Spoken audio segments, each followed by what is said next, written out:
Hey, what's up, guys? Welcome to another day of Fox 5 Live inside the digital newsroom here at Fox 5 DC. I'm Molly Nevola here in Washington. Let me know that you're here, that you're watching. I want to see where you're watching from and who you are. We are here for another day to see sort of what's going on inside everything, really. Breaking news from inside the Beltway here in DC, around the nation, around the world as well. Intern Cam is not here today. You guys remember him off today, but I might have another surprise guest coming in to join me here in the studio. So for now, we're going to kind of get rocking and rolling to see what's going on in the community. Couple feeds coming in today, but just want to say hey and welcome you guys. It's Monday, another Monday, June 26th, moving into the end of June, almost the 4th of July. Super exciting time. Now it's hot in DC, so I'm here in Washington. It's already getting hot and hazy and humid. Let me know where you guys are watching from and what it's like there, because I'm curious where the audience is from. But I'm super excited to have you guys on and talk about what you want to talk about. We're going to try to find some cool, interesting video to show you as always.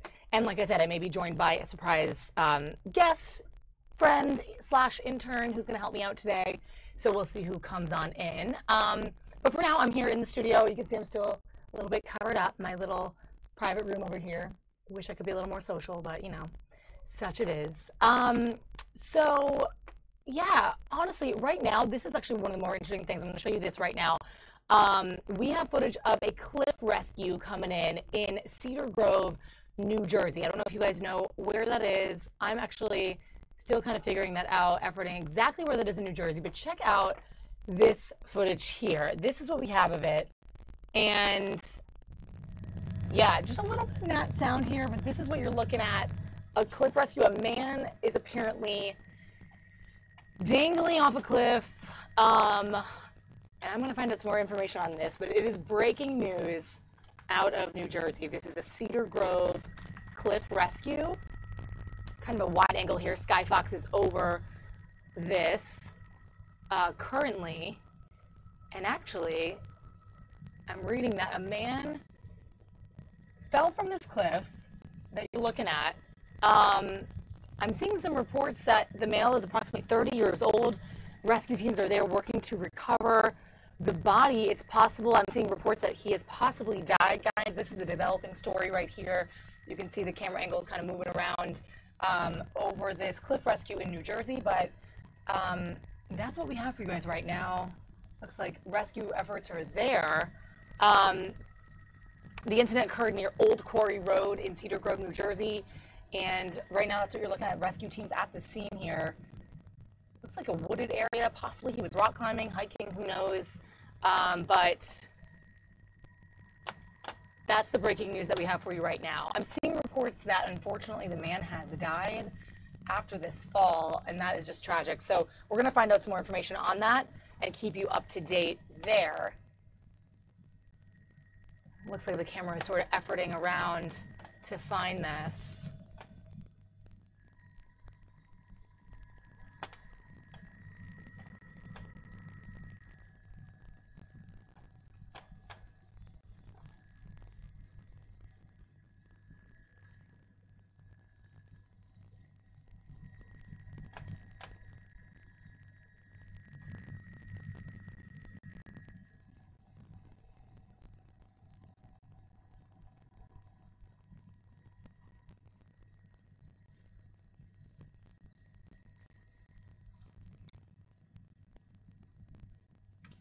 Hey, Manted, I'm seeing your comments. Thanks for watching from Brazil. I'm hoping the audio is okay. Let me know what you guys hear and what you guys think. I did my test and it should be all right for you guys. I'm hoping that it's not cracking too much. Do let me know what you guys hear. I am here trying to effort the sound, but you're looking at this Skyfox video again of a cliff rescue in New Jersey. We're hearing that the man has died. That looks like a pretty steep cliff.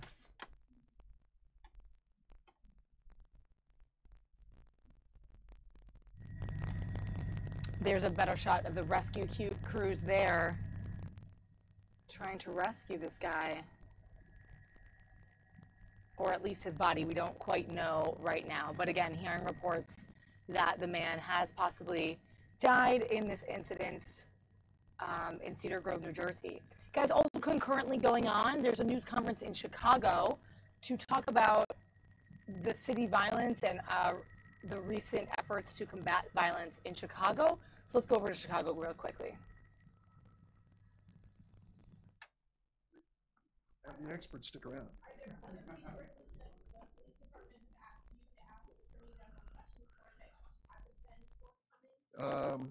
This letter, take a quick look here.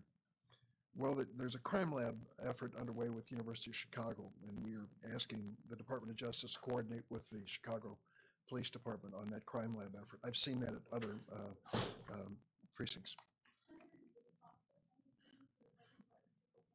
Not that I know of.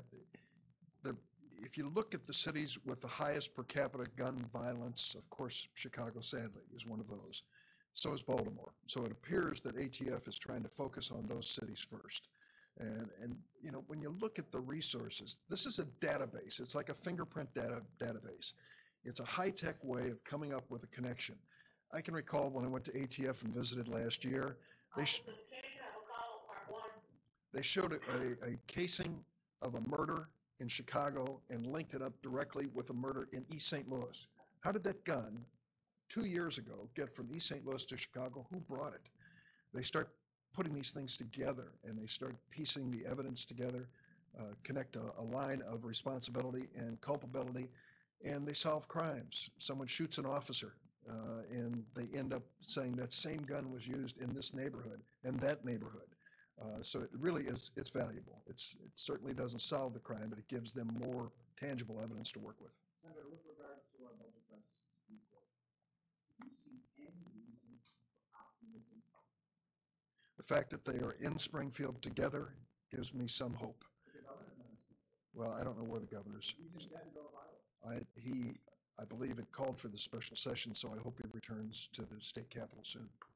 So in other words, that alone tells you that there could be a solution? No. You asked me if there are any signs of hope. If they're in the same city, it's at least possible. But I will tell you, and I've said it before, and it's not that newsworthy. This is a self-imposed recession on the state of Illinois. I can take you to communities downstate where this state budget crisis has dramatic negative impact on real estate sales, employment, and the future of major universities and institutions. Last week, I had the head of the State Board of Elections came to see me in Washington. And I asked him, since we were hacked, since the voter file of the state of Illinois was hacked by the Russians during the last election campaign, what are you doing to protect us in the next election campaign? And he said, we're doing our best. We're working with a security firm. I haven't paid that security firm in 2 years, and they told us they won't give us a third year. So we could be on our own.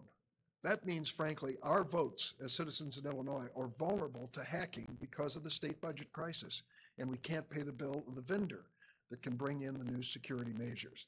Those are the practical implications of this budget crisis. Do you think that you might be able to help break the logjam with your influence and your persuasiveness? Well, I know they're enamored by my influence persuasiveness, but they want some money, and I don't have any. The federal government cannot ride to the rescue here. If I can help in any way personally, I've offered that many times, and I continue to. Senator, could President Obama have better handled the Russian interference in the election? You talked about that narrative for both the last week about what he knew, when he knew it, and getting out to the public.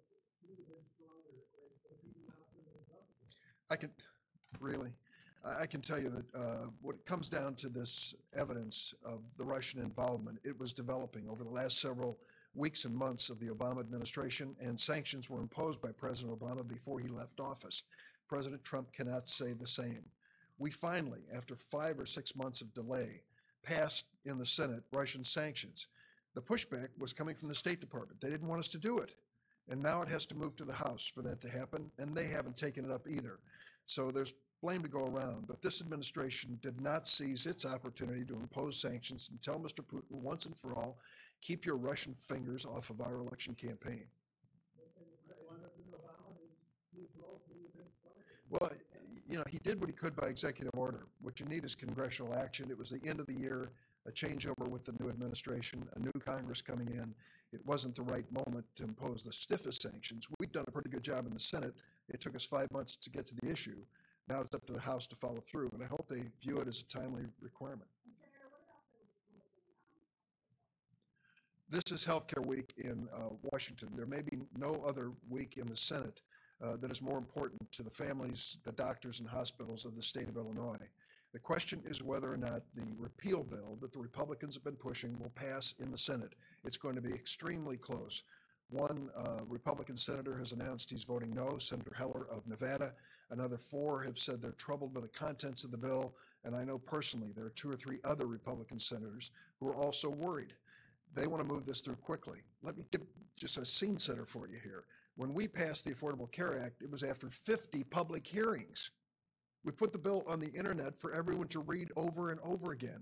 We allowed an amendment process, considered 300 amendments to the bill, 150 amendments offered by Republicans. Hey guys, just checking in with you today. What you're watching right now is a live news conference in Chicago, Illinois, and a lot of it has to do with the fact that a new law was signed by the governor of Illinois to prescribe longer sentences for gun offenders. So they're talking now sort of about the wide concept topic of Chicago violence and what that bill might entail, what it might do, how it may help the city. So that's what you're watching right now. We're taking this live in from Chicago. You can see I have a few guests in studio, so we're going to come back in just a few moments when this is done and talk to some of my helpers today in the digital room here in Washington, D.C. But for now, let's take you back to Chicago. Listen in here, and then we're going to come back in. With the House bill, a bill that is disastrous for Illinois hospitals and families. To think that 1 million people in Illinois will lose their health insurance because of this so-called reform and improvement is unacceptable and immoral. We owe it to the people of this country and this state to make sure more people have health insurance. The fact that every major medical advocacy group in Illinois, every one of them, is opposed to this Republican effort tells the story. We've got to stop this bill before it does damage to our health care. Thanks.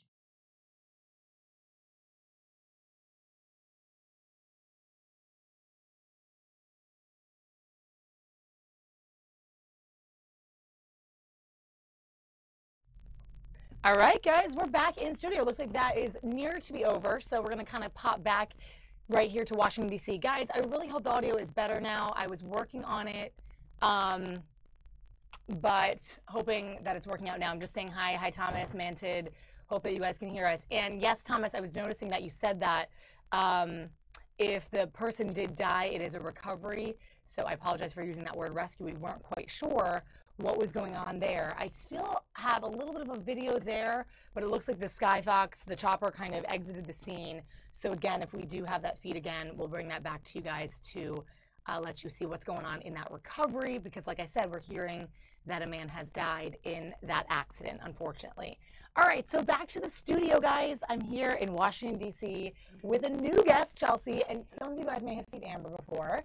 Chelsea's another one of our interns, guys. She's here to help the digital room today, so I'm kind of introducing her to stuff. And Chelsea, talk to us about just what you've been up to here at Fox 5.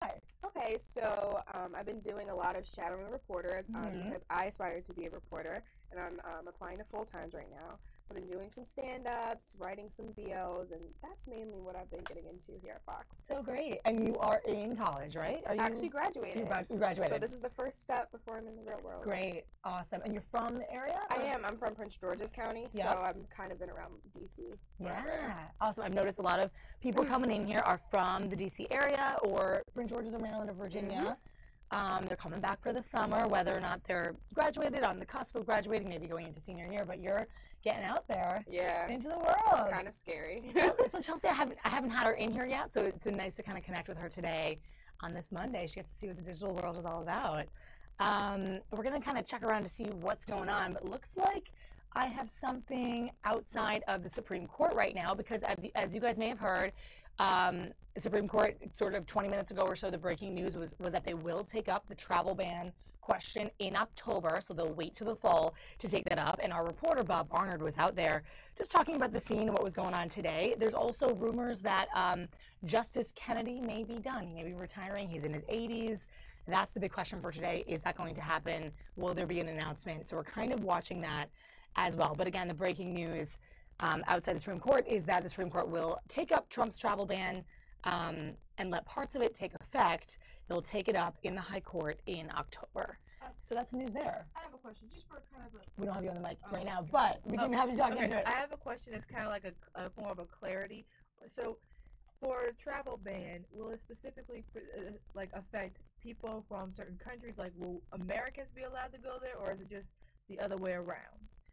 I didn't hear your question, but sorry, say it one more time. Okay. So Dealing with some other stuff here. I'm just trying to understand the clarity of the travel ban. So what exactly, is it Americans not being allowed to go to these countries, or is it just vice versa? I know it's a complicated ban, so I don't want to speak to it exactly about what exactly it means.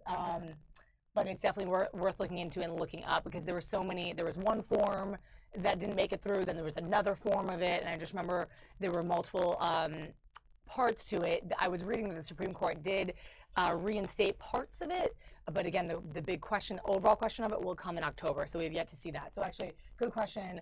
I have yet to kind of look into it more to follow it, but here's a live look, guys, outside of that. Looks like I don't have much sound on it right now, but that's what we're looking at. But guys, I'm hearing that you guys have a little bit of a buzz on your audio, so I apologize for that. I'm really trying to work with it. I did my test, and I'm hoping that was sufficient, but it sounds like it's buzzing. So I will be trying to tweak my soundboard for you guys so that it comes out clear. But right now, guys, we have a live look also inside of the UK Parliament. Theresa May is there talking Brexit, and we're going to jump over there to have a listen in before we come back into the DC newsroom. And it is definitely no way to run a country.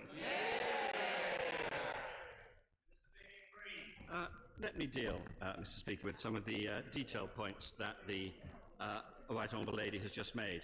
She seems to think that providing more money for Northern Ireland health and education and broadband and other parts of infrastructure in some ways makes it less likely that an executive will be formed. I can assure her it makes it more likely that an executive will be formed. She asked about infrastructure help for the rest of the country. I'm happy to repeat some of the things I said in my statement and add to them. We are pledged to provide £8 billion of new money for the health service, £4 billion for education, and we have an overall infrastructure fund of £23 billion. So the rest of the country absolutely will share in the advance in infrastructure spending that we have promised. And she asks, of course, about how we can afford this. We can afford this because we have a strong economy after 7 years of Conservative government. It takes some nerve for a party which had tens of billions of pounds of unfunded commitments at the election to complain about targeted infrastructure spending and spending specifically designed to help some of the most deprived communities in this country.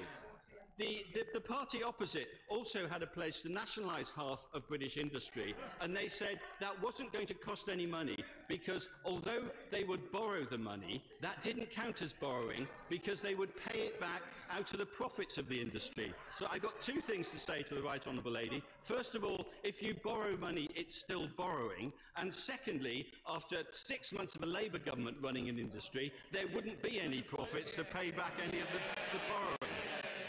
And I think where she is fundamentally wrong is the thought that this doesn't help what is a hugely important week for Northern Ireland to try and make sure we restore proper, devolved democratic government to Northern Ireland. I think helping the executive to be set up will be one of the great achievements of this week. And what she has missed is that this extra support, this extra money, goes to all communities in Northern Ireland, run by the Northern Ireland Executive, so that people from all political traditions, all communities, will benefit from this extra money. And I would have thought, frankly, she would welcome that. The good doctor, Dr. Julian Lewis. In the discussions with the Democratic Unionists, did my right honourable friend make any progress on the question of protection for former service personnel who still face the possibility of prosecution many years after fatal incidents in the period of the Troubles? Well, I'm grateful to my right honourable friend for that question. The answer is yes, we seek to ensure proper fairness in the issue he raises and other legacy issues. And I'm sure that the agreement that comes out of our talks with the DUP will help advance a balanced and fair solution to those issues. Pete Wishart. Mr. Speaker, this is quite simply a pathetic, grubby little deal demonstrating all the worst excesses of pork barrel politics, designed to prop up a government without a majority and increasingly without any credibility whatsoever. We now know that £1.5 billion is the price that this country will have to pay to keep the shambolic government in power. This was a government that warned of a coalition of chaos, but this is much, much worse than that, as these social conservatives in the DUP now exact their price from this government. And this is a deal, Mr. Speaker, not subject to the normal allocation of funds across the UK, which will be delivered at the expense of all the other nations of the UK. Only 24 hours ago, the Secretary of State for Scotland was categorically assuring us that Scotland would be in line for full Barnett consequentials as a result of this DUP deal. Either he was inadvertently... All right, guys, we're going to go back to Parliament in a little bit, but for now, just coming back into the studio here.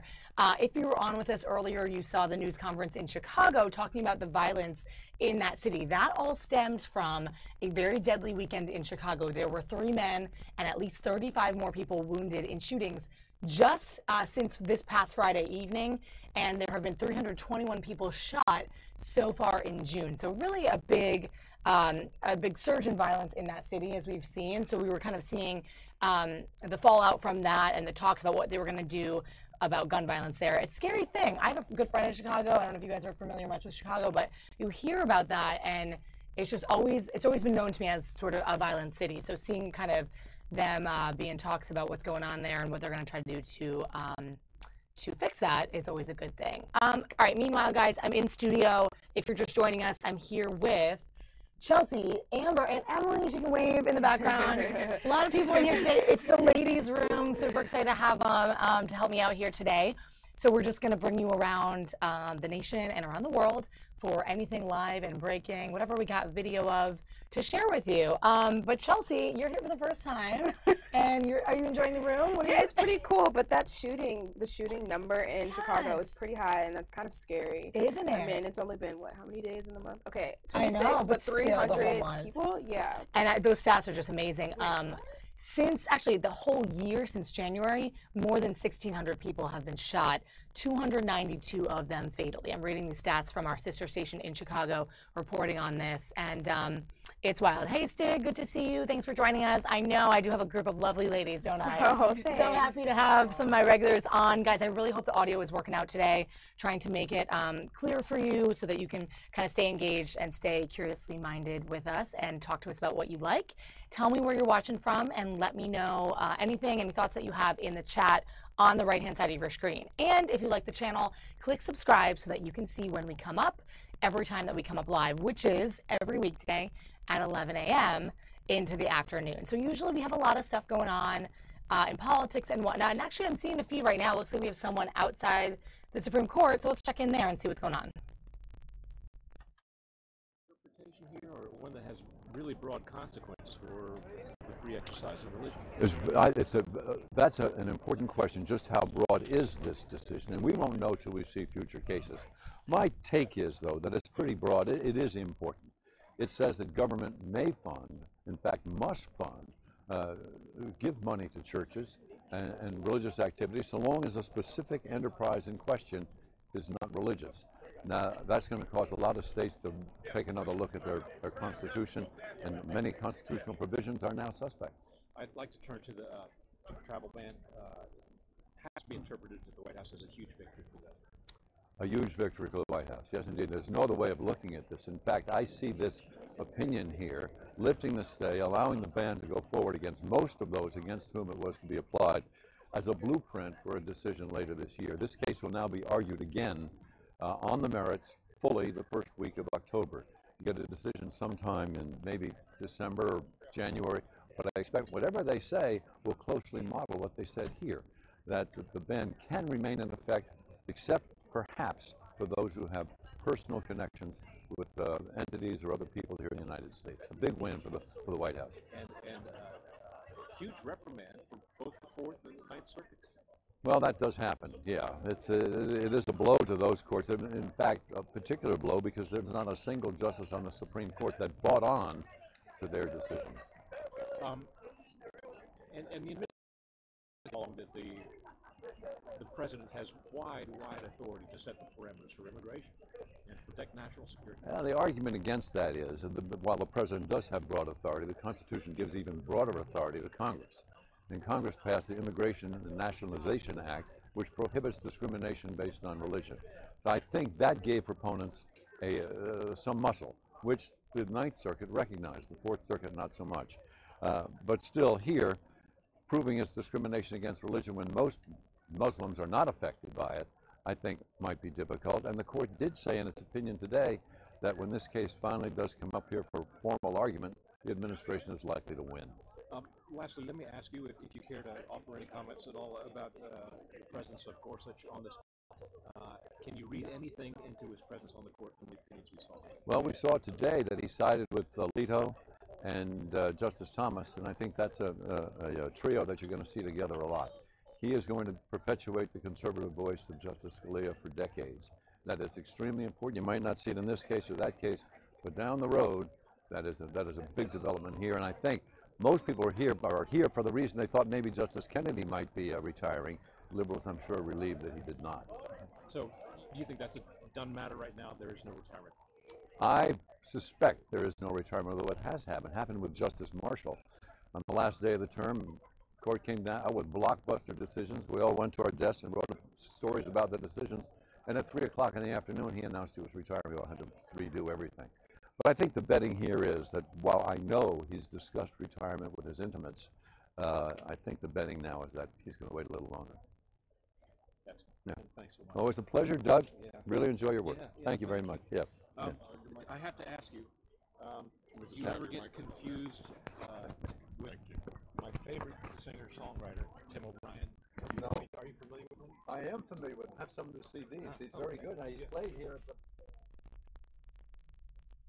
All right, guys, so some live updates outside of the Supreme Court where we saw that shot kind of coming up, and then we were getting some questions answered there from our channel, from the channel, Fox News channel reporter out there getting an interview. So a little bit of your questions hopefully answered. We are going to go now to a trending video from over the weekend, guys. Did anybody catch this? Check it out. We're going to play it out here. Hang on one second. All right.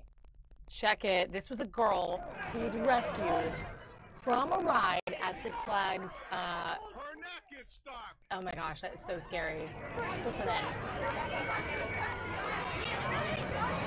All right, they'll catch you. They'll catch you. They'll catch you, honey. Go ahead.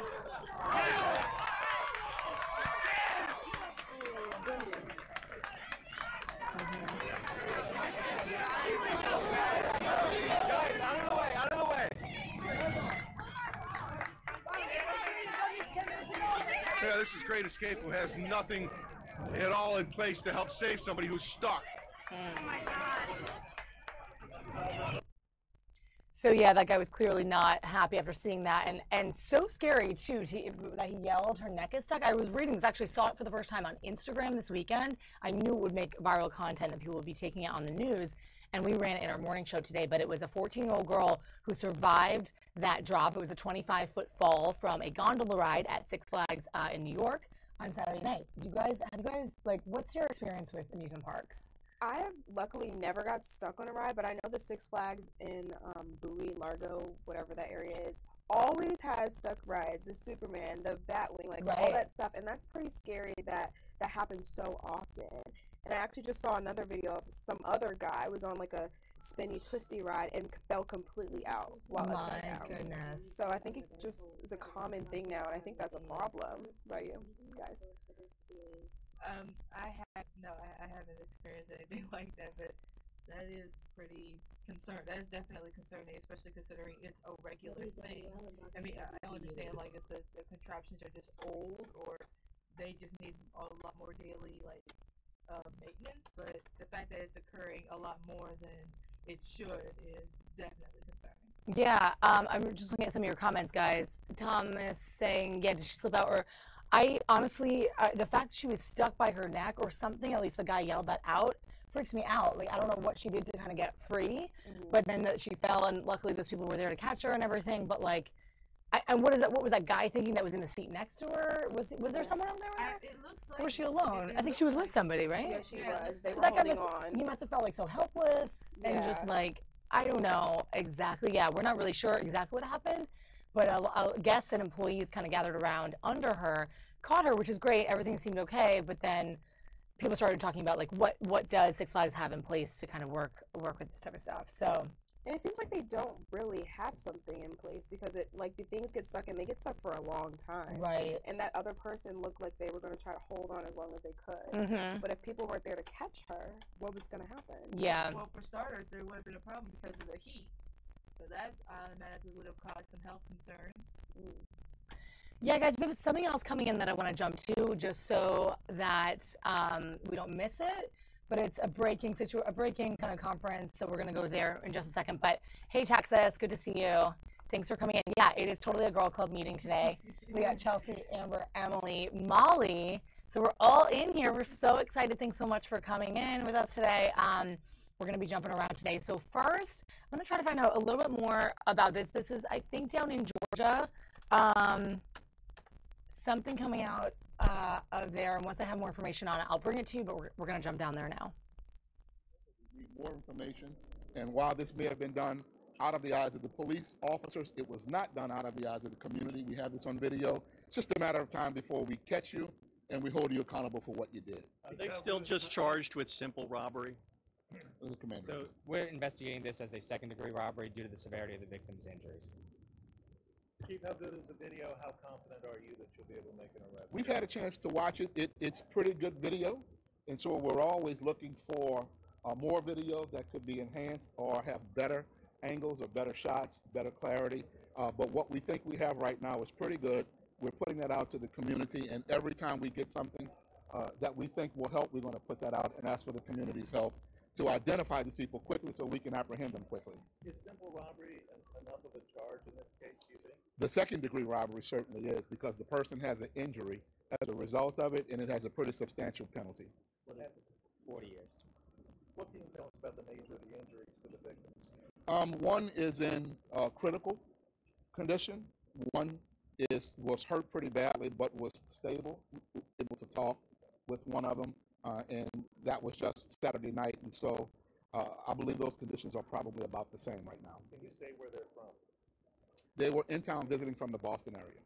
And do you know where they were? Were they leaving their hotel to go eat, or do you know any of the circumstances surrounding what led them to that location before 9 o'clock? To our knowledge, from what we gather, they were actually en route back to their hotel room when this unfortunate incident happened. And so that's the information we have right now. So detectives are still working with the victim. We're still working to locate witnesses, evidence, video, and as soon as we have more information that's going to be forthcoming, we'll bring it to you. Chief, can you say whether the victims had any interaction with the suspects prior to the attack? To our knowledge, they did not. All right. Thank you. Thank you guys so much. Oh, this is... Guys, so just an update on that. Apparently 2 tourists were beaten and robbed in the French Quarter in New Orleans over the weekend. So this is a quick news presser from police down there on what they're doing to try to combat that. Pretty crazy stuff. So we get these things in pretty fast. Looks like we're losing that feed. So we kind of jump around to make sure we bring you the latest. So it's really the only place you can get every source that we're coming in, like in the moment. Kind of a cool thing that we do in here, which is what I'm introducing Chelsea to today. Amber and Emily have been in here before. You guys have seen them, so thanks for watching again. And thanks, guys, for coming on. It's good to see some of my regulars. And Thomas as well, you're joining on today, so thanks so much. So that's what we do. We kind of jump around to the different live stuff, the video that we have from either trending video over the weekend or anything that breaks, or sources that we just get in. So that was that from New Orleans. Pretty scary stuff. What, have you guys been to New Orleans? I actually haven't been. Me either, and I want to go so badly. I feel like I'm one of the, me too. I feel like I'm one of the few people like in my age range that hasn't been. Like, people go for bachelorettes and for parties, for birthdays, for big, you already got exactly like big occasions. Like, people in college would go for Mardi Gras all the time because I went to school like sort of in the South, and I just never got down there. I want to try the food. I want to be able to drink all the time. Totally. I'm illegal. Oh yeah, you are. So that's why I wouldn't go. Where'd you go to college, Chelsea? University of Maryland. You were Maryland. Okay, so you're up here. Yeah. George's. I went to Miami though. Not that matters, about we're talking about New Orleans. But you've been to Miami, yeah. Down there. Yeah. Food on the coast. Yeah. Yeah, cool. Well, yeah, I guess there was the violent crime over the weekend, and so police are investigating that in New Orleans. Guys, while we effort some more sources and some more video, we're going to take you back into Parliament in the UK, where they're talking about Brexit, and there seems to be some contention on the floor of Parliament there. Let's jump over there. I think the problem with the Honourable Gentleman's analysis is what he started with, that this party lost the election. No, we didn't. His party lost the election. It lost its 3rd election in a row, and we all know the result. We all know that Labour won more seats than most of its own members thought. There are people sitting on those benches there who assumed they'd be out of a job now, and in the spirit of non-partisanship, I welcome them back to this House. But nevertheless, the idea that the Labour Party won the election is a fantasy which I think is dying out even in the wilder shores of momentum. Crispin Blunt. Given that the DUP's well-known hard-nosed negotiators have done deals generally for about £1 billion when they need arrangements from the United Kingdom government, can I congratulate my right honourable friend on the fabulous value for money he has obtained in a confidence and supply arrangement lasting 5 years and delivering Brexit, comparing rather well with the 2008 arrangement, when for one vote on a 42-day detention, when we were joined in the lobbies by the leader of the opposition, the shadow chancellor, the shadow foreign secretary and the shadow home secretary on that day, for around the same amount of money for one vote, which was then reversed in the House of Lords 3 months later. This deal looks pretty spectacularly good value for money for the United Kingdom. I think I thank my honourable friend for that question. Indeed, I'm happy to agree with him that this is indeed a very good deal, not just for Northern Ireland, but for the whole of the United Kingdom. Ronnie Campbell.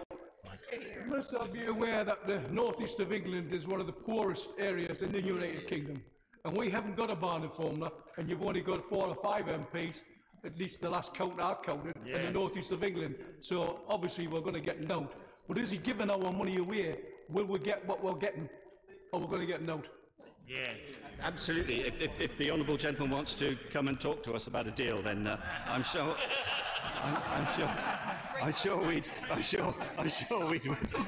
he and indeed his constituents would be very welcome. No, I can absolutely assure him that this does not involve diverting money from any of the various programmes that we use, and indeed the UK Prosperity Fund will, I hope, be able to help parts of his area, and he is more than welcome to keep an eye on that. But as he knows, there are many city deals across England. The Metro Mayor in Teesside, I'm sure, will do great things for that area as well. So we are committed to all parts of the United Kingdom, including the part he represents with such distinction. Thank you, Mr. Speaker. I don't think the First Secretary mentioned defence in his statement, but can I ask the First Secretary to confirm what I think I've read elsewhere, that the Democratic Unionist Party and the Conservative Party have agreed that we will spend a minimum of 2% on defence. My honourable friend is indeed right. I'm sorry, I didn't read out the entire agreement because I think you, Mr. Speaker, might have objected to that. But he is absolutely right. One of the things on which the DUP and the Conservative Party are completely united is making sure that we meet our NATO commitments to spend 2% of GDP on defence. And I hope he would welcome today the first sailing of the new aircraft carrier, which shows that this party and indeed the DUP are very, very serious about defending our country. Tracy Brabin. Thank you, Mr. Speaker. And can I take this opportunity to thank you, Mr. Speaker, for Saturday, for the fantastic family event where this chamber was full of the sound of children and joy. You handled it with grace. And I would also like to encourage all members to take a look at the coat of arms for our much-loved Jo Cox and to enjoy the symbolism of mountains, the Thames, women's suffrage, and, of course, the Yorkshire Rose. So thank you for that. My question is, the Global Goal 5, which we agreed to, states there has to be reproductive rights for all women. Will the deal with the DUP mean that we've stopped our progress towards this goal, losing our position as one of the global leaders fighting for equality for all? First of all, can I associate myself with the very apposite remarks that he makes about the Jo Cox Memorial, which indeed it is very good to see that in this House on what was a very sad anniversary, obviously.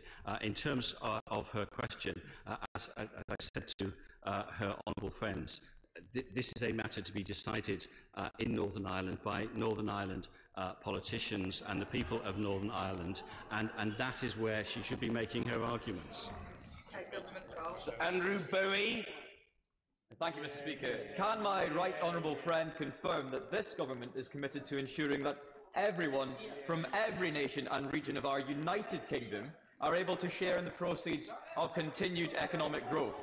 Of course, as already mentioned, one such way is city deals, from which my constituency of West Aberdeenshire and Kincardine, through the Aberdeen City deal, has greatly benefited.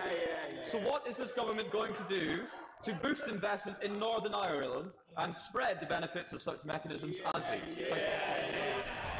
First of all, can I welcome my right honourable friend to his place?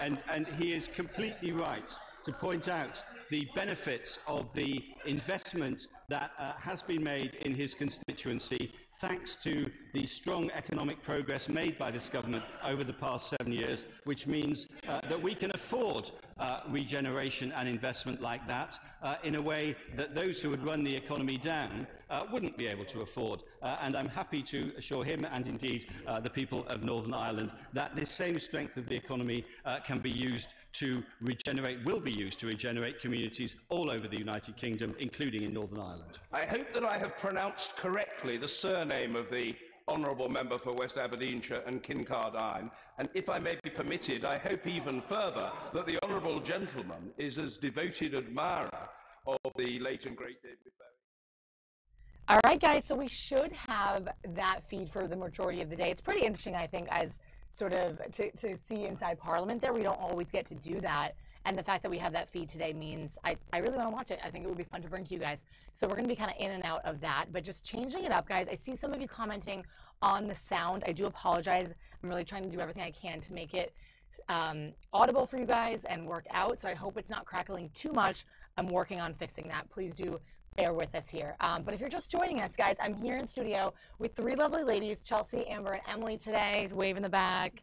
And we've already had a really fun morning kind of checking out the breaking news of what's happening just around the world. So let me know what you guys are up to, too. I want to hear what you guys are doing. Looks like, Texas, you're eating your blueberry pancakes for breakfast. That's super cool. I could go for some right now. All right, I'm going to show you this because I was really excited about this morning. Check out my selfie. Can I put this up to the camera? I'm going to put this up here. My selfie with John Oates today of Hall & Oates. It was my moment this morning. It was so cool to meet him. Okay, so I was telling the girls, you guys know Hall & Oates. Obviously, you're a little young for it. I'm also young for it, but still a huge fan. I think, like Allison was saying this morning, on our the anchor on our morning show, the music really is timeless, and it's in a lot of films, a lot of stuff. It's kind of like a pop culture theme. But the really cool thing about meeting John Oates is he was so sweet, and to be humble and sweet and such a star, I think it means a lot in celebrity world, don't you think? Yeah, you meet a lot of cold people Yeah. that don't really want to interact with, non-celebrities. So that's pretty cool. Yeah. So John Oates is performing tonight at the Verizon Center in Washington with Tears for Fears, which Emily's a big fan of. She loves that. She's already saying, I know she's not mic'd up, but I know. Right? And it's so cool. I feel so honored to have some of those guests in our studio because our EP for the morning show is just so amazing on the ball with that culture and just so good with music and stuff. So he came in, was so sweet to all of us as staff. Yes. It's like really insightful about what he does and how his thought process. Yeah, and Emily's saying that he gave a great interview on set, and he really did, just in being, she was saying, insightful about his thought process on writing music and performing, and I thought it was really cool. They've never been billed as Hall & Oates. It's always been John Oates and Daryl Hall, or the opposite way around. And I think it was always, he was saying it was kind of always to promote their individuality and who they are as two individual musicians and people. And then everyone else says Hall & Oates and they shorten it, but he was saying that's just the ease of their names. It was also cool how they met. They were running away from a gang fight or something like that. That was crazy. And then they got and they together. bumped into each other or something? I don't know if He they said bumped into. something. What did he say? But I don't know. They were running away together. We know that, and then they got together and magic happened. Yes, Thomas, I remember Private Eyes. I will tell you, I'm still it was still a throwback for me in my teenage years. But I love all their songs. Maniac, Maneater. I mean, I can go for that. Yeah. That was my thing, and I love jamming to that in the car. Like you can jam to it. They're jammable music. They're really good. Okay, Thomas, you're saying the sound isn't too bad. You're listening on the phone. Okay, good. Thank you. I hope it's not too bad. I know there's a few moments where it crackles. But guys, let's keep it kind of fluid here. We're still looking at live looks. There's the Supreme Court right there. Kind of a pretty shot. Obviously, lots of cameras up, lots of media presence, people walking around because it's a big day as the Supreme Court kind of goes quiet for the summer season and takes back up some issues in October. Also, the question of will Justice Kennedy be done? Is this his last sort of final days? We don't really know. The question is, will that come out in the news? Oh, cool, Thomas, you were born in '63 and you grew up with them. That's awesome. I know a lot of people in my life who are big fans of all kind of ages of Hall & Oates. Mom, I think you're watching. I know you love them, Mom. My mom and my dad saw, I will say this, my mom and dad saw, and I meant to tell him this today, they saw Flashdance as one of their dates in the movie, which is features Maniac, which she dances to on the docks in Pittsburgh. Whoever knows the movie knows it. But I love it, and I've always loved dance and music, and I know my mom does too. So Mom, if you're watching, I know you love them. But yeah, Texas, I agree. Their older music is really good. I don't know a lot of the new stuff, but I think that's a lot of fans, the old stuff. Yeah. Right? I'm a girl that loves oldies in every way, and I really think that I should have been a teen/young adult in the 90s, but that's just my thing. So cool. No, I love that because I would also say the same. I'm 10 years older than she is probably about. I was also of that. So when I was in my young 20s or whatever, I was I wish I was a teenager in whatever, 86. Yeah, man. When Top Gun came out, so I could love on that. Yeah. So I think we always kind of have, anybody that has that spirit of loving old music and sort of is an old soul, wishes they could experience that teenhood. Yeah, man. Back in the day, right? Yeah, It's and cool. fashion. Yeah, and those things come around. Which is very funny because my parents always used to say trends. Oh, that was hot. When I was. I'm yeah. Everything I wear. Right. I didn't ask you, Mom. I didn't know that. So, no, it's true. Moms say that because it really does circulate around, right? The fashion. So fun. Guys, don't you love that we're talking about fashion today? I know you do. No, we'll keep it with news stuff too, guys. Just kind of talking about what's breaking. And actually, Chelsea alerted me of this. I'm going to bring you this picture. It's not the best picture of the actual animals, but check this out, guys. Chelsea, you were talking about this. What was this? So there's 2 new pandas in Berlin. I don't want to mess up their names, but I think it's Ming Ming and Zhao Jing. Zhao Jing, maybe. And I mean, I was obsessed with Bao Bao, but he's now gone. I was like, how cute. More pandas. They're not coming to us, but they are heading to Berlin. Can't see them because they're in those crates. But. Yeah, they're in the crates, and this is the picture that we had so you guys could see them arriving from China, landing safely in Berlin. where they were welcomed by the mayor and the Chinese ambassador. Yes. I mean, Cool. just a little cute, little fluffy little situation there. Yeah. Who doesn't love cute animals? Right. Especially pandas. Yeah, so that's your picture, guys, of the pandas arriving in Berlin. That was news, I guess, a day or two ago over the weekend that happened. We'll bring you back, guys, to a bump shot of the Supreme Court as we wait for any new information that comes out of that. As things go, we already know that it broke, that they will hear the travel ban case in October. They will hear arguments on Donald Trump's travel ban executive order. And already some parts of the directive will take effect. So in the meanwhile, and you can see there, this is a live look. The news crew's kind of waiting outside. This is really cool because even as, I'm going to bring a double shot here. As people in DC, this is amazing. It's something I never want to take for granted. You can run up the steps of the Supreme Court. You can go on a run and run up the steps. It's a public area, public buildings. Library of Congress is right there. The Capitol is right there. And I remember like years ago, I used to do runs kind of down that thoroughfare, and you can just see this, and it's a really gorgeous view. That's an awesome shot right there. But just so cool that it's at our disposal, isn't it? Except I'm too clumsy to be running up and down anybody's steps because I will hurt myself. Just saying. But yes, for those runners and those exercise savvy people, rock on. Good point, right? Good point. But just to see the cool history. Yeah. Just that it is at our fingertips. It's really neat to have that here in DC. So that's what you're looking at, guys, live. We're going to take you back over to Parliament in the UK. Let's take a live look in there. Theresa May is in there, among other leaders of Parliament, members of Parliament, discussing Brexit and other governmental things in the UK.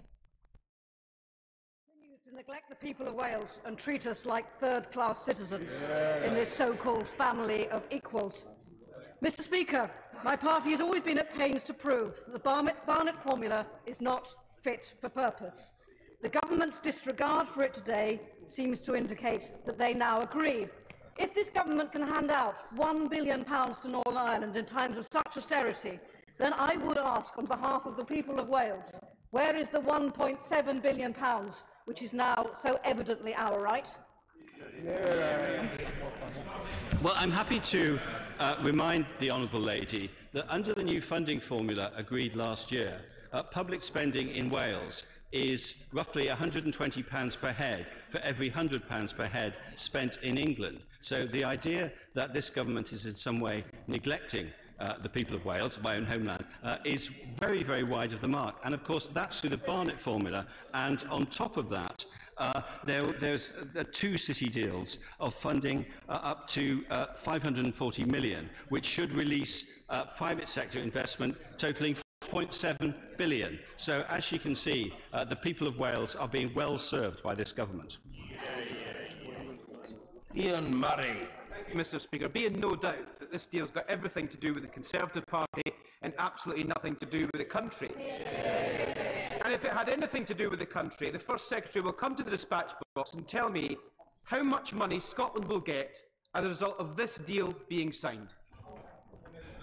Since this is a deal about Northern Ireland, that Scotland will benefit in the way it has done in the past. I'm quite happy to repeat the figures I repeated to the spokesman for the Scottish National Party, but I wouldn't want to embarrass him further. Scotland is doing extremely well out of city deals, it's doing well out of other things, and of course it benefits from the Barnett formula as well. What Scotland's problems are that it has a government in Holyrood that is not very good at running public services, and he and I actually ought to probably agree on that.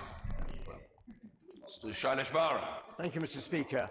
There has been much reference to the national interest this afternoon, and I commend my right honourable friend on the deal with the DUP in the national interest.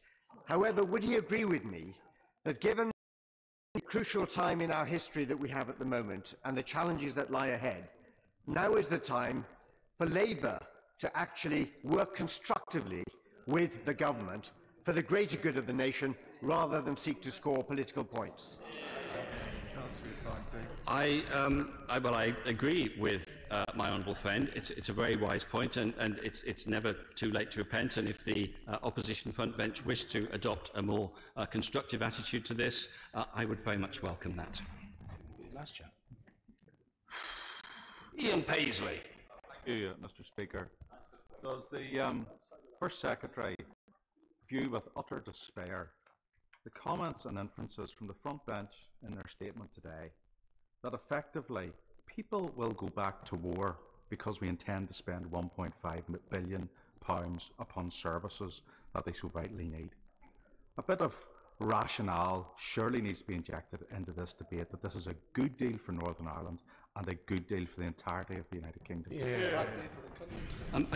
I do agree that the extra £1 billion that there is in new money in this deal, which will be, as I repeatedly say, spent in the interests of developing the prosperity of all the people of Northern Ireland, is hugely welcome in itself. It's hugely welcome in this crucial week for the devolution process, and I'm genuinely surprised that there's not more welcome on the Labour benches for this. Stern. Thank you, Mr. Speaker. Does the First Secretary agree that it's perfectly sensible for there to be a consultation on VAT rates and tourism in Northern Ireland, because uniquely within the UK it has a land border with another country that has a lower VAT rate on tourism, 9%, and is therefore currently at a competitive disadvantage? Well, my honourable friend makes a very good point that, of course, there are various things about Northern Ireland that make it unique within the United Kingdom. The history is one, the land border is, of course, another, and that's why it has a specific type of devolved government that we hope to see restored, and indeed that's why we'll be consulting on various other policy areas as well. Ms. Bryant. I'm surprised by the Secretary of State's statement because he left out the most important part. All right, guys, I'm loving your discussion on music here in the chat, so keep it coming. I love that you guys are all from different kind of interests and times. Once we started the conversation with Hall Notes, you guys took off with it, so that's awesome. Yeah, totally. I'm like reading them all now. I love the Mamas and the Papas. Such good, like we were saying, we love old music, even though it doesn't even matter what age frame you're in. You know, old music is timeless. All right, guys, back in the studio here. We're also going to talk about today, it's another important date, and Amber, you know a lot more about this. Yeah. It is, what is it?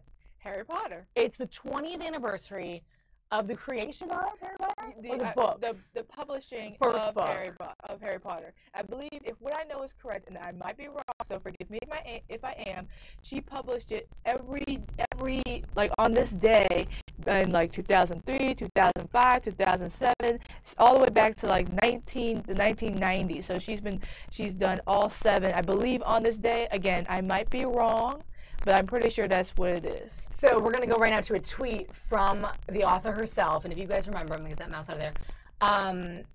Amber, you're much better to speak on this than me, but I thought this was a beautiful tweet. 20 years ago, today, a world that I lived in alone was suddenly open to others. It's been wonderful. Thank you. I know, isn't that beautiful? Yeah. Hashtag Harry Potter 20, which a lot of people are celebrating today because it's the 20th anniversary, like Amber said, of the publishing of that first book.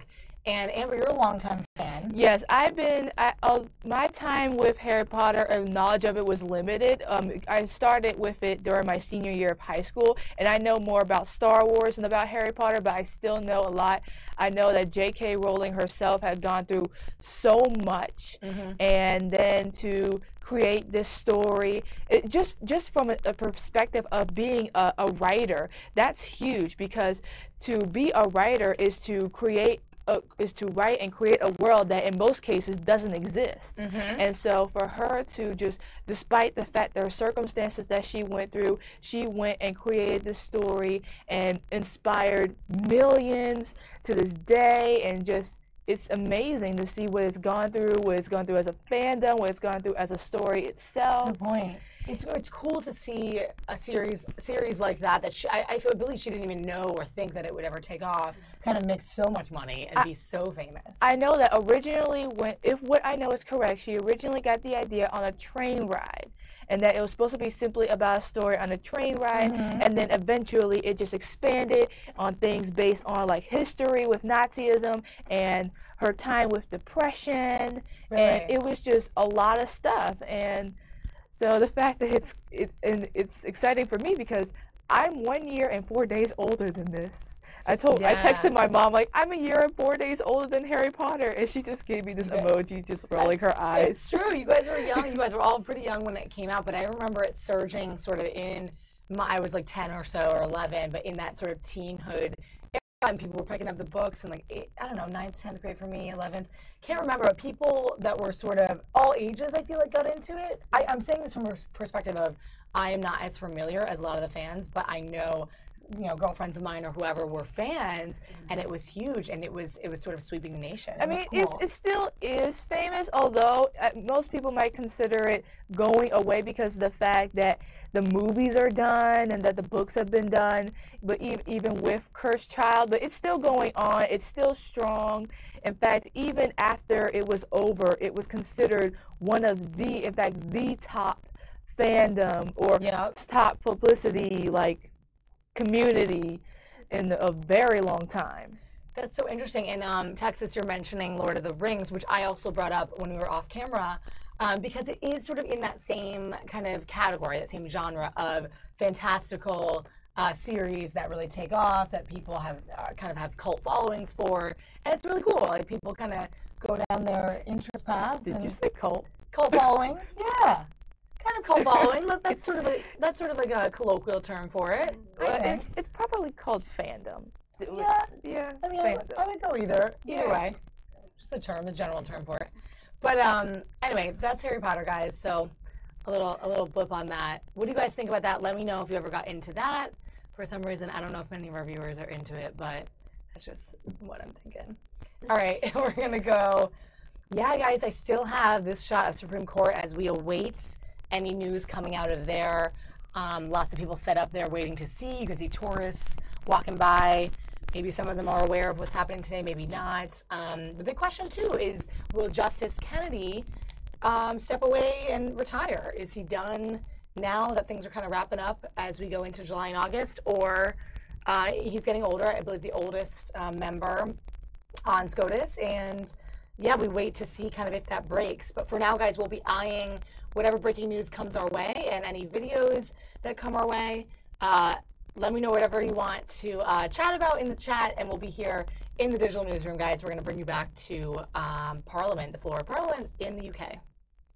In Wales receives approximately £120 for every £100 of public spending for every person in England. So I think it is perfectly clear from the figures that Wales is not doing badly out of this formula.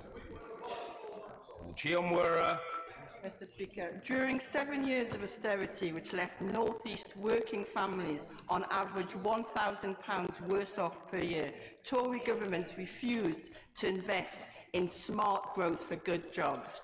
Now they find £1.5 billion to bung at the DUP. So does he acknowledge that unless he immediately invests an equivalent amount in the North East, plus an airport passenger duty tax review, their reputation for economic competence will be on a level with their reputation for Brexit negotiations, i.e. the laughingstock of Europe? I point out to the Honourable Lady that over that period, indeed over her period in the House, unemployment has consistently fallen in her area as in other areas until it is at the lowest level since the mid-1970s. And I would have thought she would welcome that. More of her constituents are in work than ever before. Diana Johnson. Mr. Speaker, why doesn't this government do the right thing and deal with these women who have no option but to travel from Northern Ireland to seek termination services in England, Scotland or Wales? Why doesn't the government, who the First Secretary obviously is a leading member of, do the right thing and say that those women should not be charged for accessing NHS services, which as taxpayers they contribute to through their tax that they pay in their wages. The Honourable Lady knows that NHS is a devolved function in the devolved administrations, and therefore, if we accept the logic of devolution, then this is clearly a political issue for the people of Northern Ireland. Angela Smith.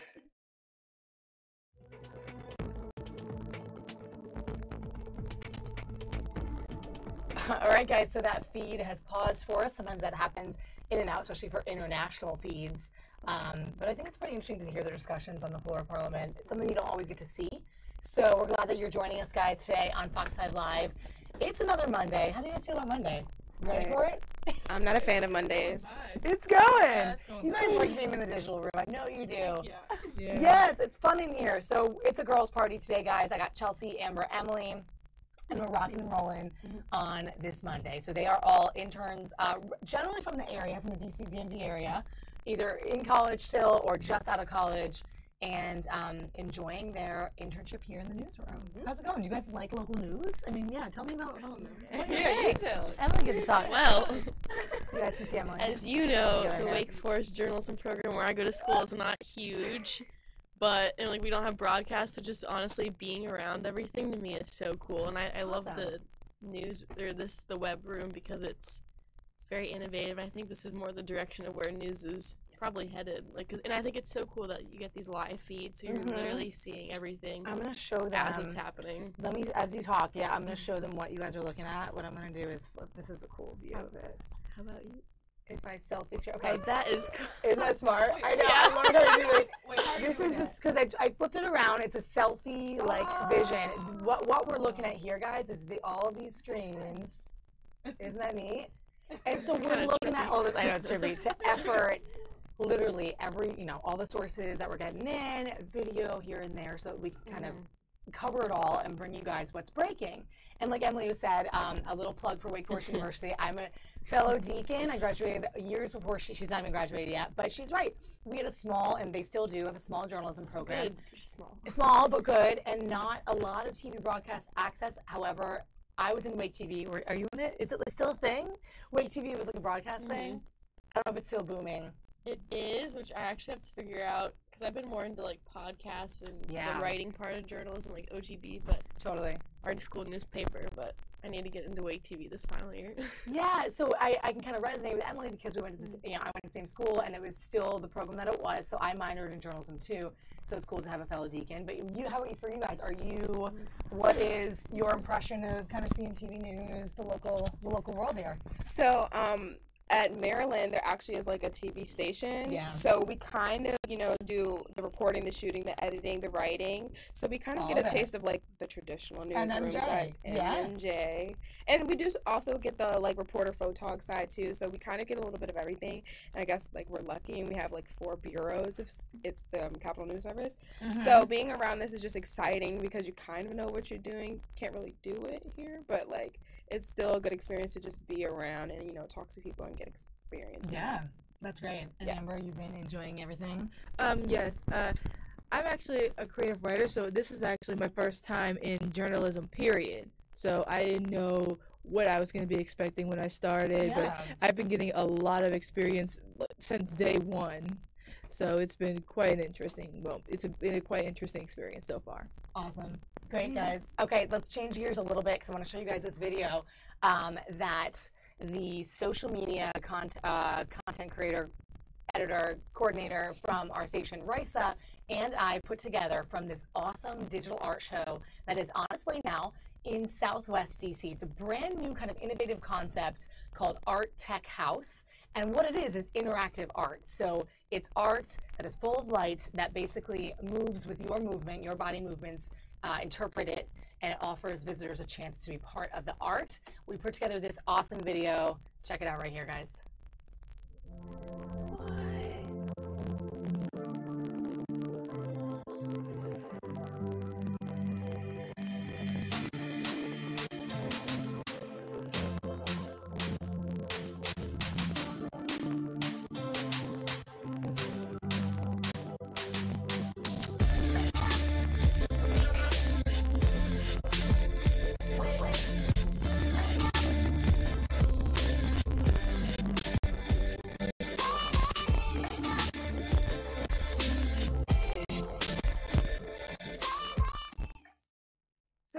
isn't that amazing, guys? I know, our faces.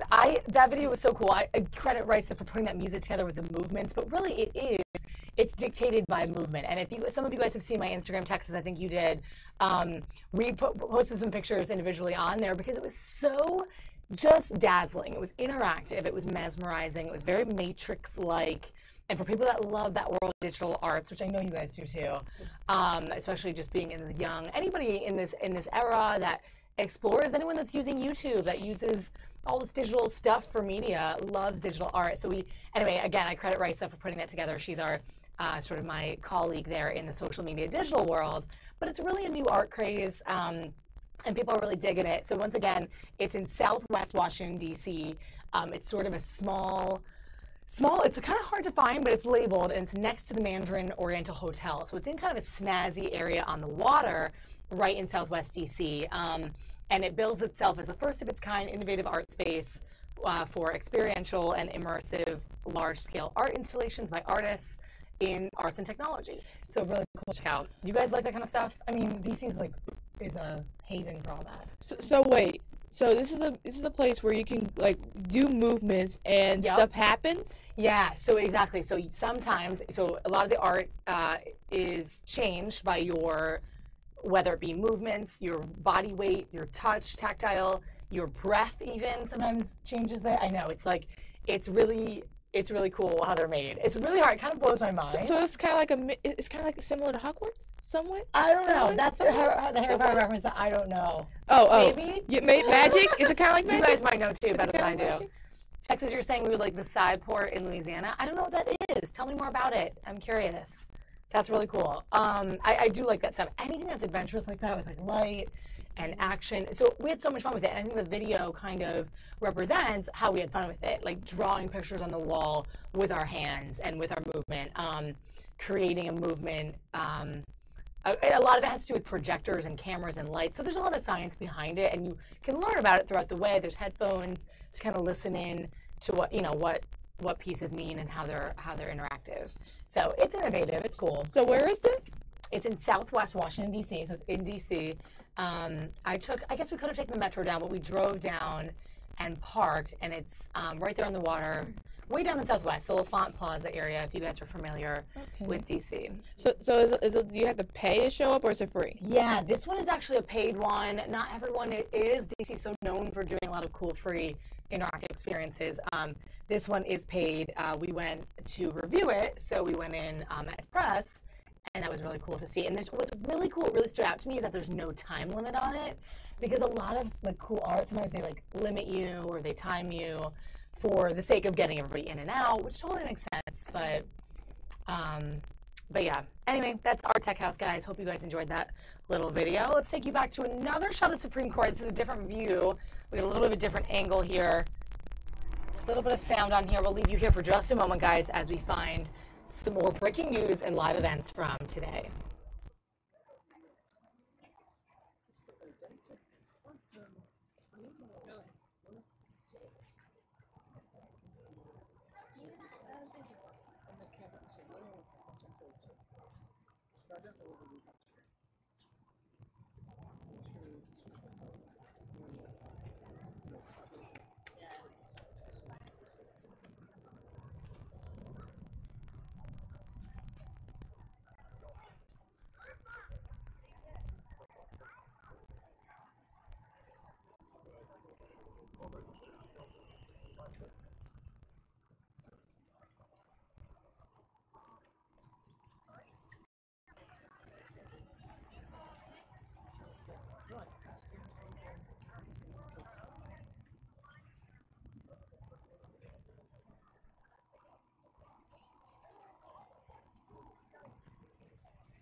I gotta turn around. Look at this.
All right, guys, so that we don't keep you on a stagnant shot of the Supreme Court, we want to keep it interesting for you. So I'm going to go back to that interview from earlier this morning on our morning show called Good Day DC, where John Oates of Hall & Oates was live here in the loft. And then we're going to talk about some other, also more serious topics that are happening today in breaking news as well. But for now, to keep it kind of interesting, I know you guys were kind of interested in the music thing. Texas, you're talking here. Thomas, you said you're not really that into the art scene. Sorry about showing you that, the digital art. We thought it was pretty cool, but some people aren't that into it. I totally understand that. There's sort of a mix between, some people like older kind of classical art, modern art. It's very different. So it definitely is an acquired kind of thing for certain people. So let's go over to this interview from our morning show anchors with John Oates, who was live here. He was so sweet, and he talks a little bit about what we were mentioning, his sort of start with Daryl Hall, his career, some of their favorite songs and stuff like that. So let's look at it right here. Music Monday, our next guest is kind of a big deal. We're talking about a music legend, one half of the best-selling duos of all time, and that would be Daryl Hall and John Oates, the group responsible for 70s, 80s hits. She's Gone, Rich Girl, I Can't Go For That, which you just heard, Maneater, Out of Touch, so many more. Sarah Smile, Allison, I know it's one of your favorites. This morning, John Oates is with us in the loft. great to see you this morning. Hall & Oates, along with 80s pop band Tears for Fears, on tour together. They will play Verizon Center tonight. If you do not have tickets yet, go get them now. Go see them. You'll know every song that they play. John also has a new book out about his legendary career. The book is called Change of Seasons, John Oates, a memoir. John Oates, the man, is here with us. Yes. Woo. Okay, what an intro. After all that, we'll give you a chance My to talk. goodness. Thanks for having me. It's great to see you, John. I want to talk about the book. First of all, we were talking during the commercial break.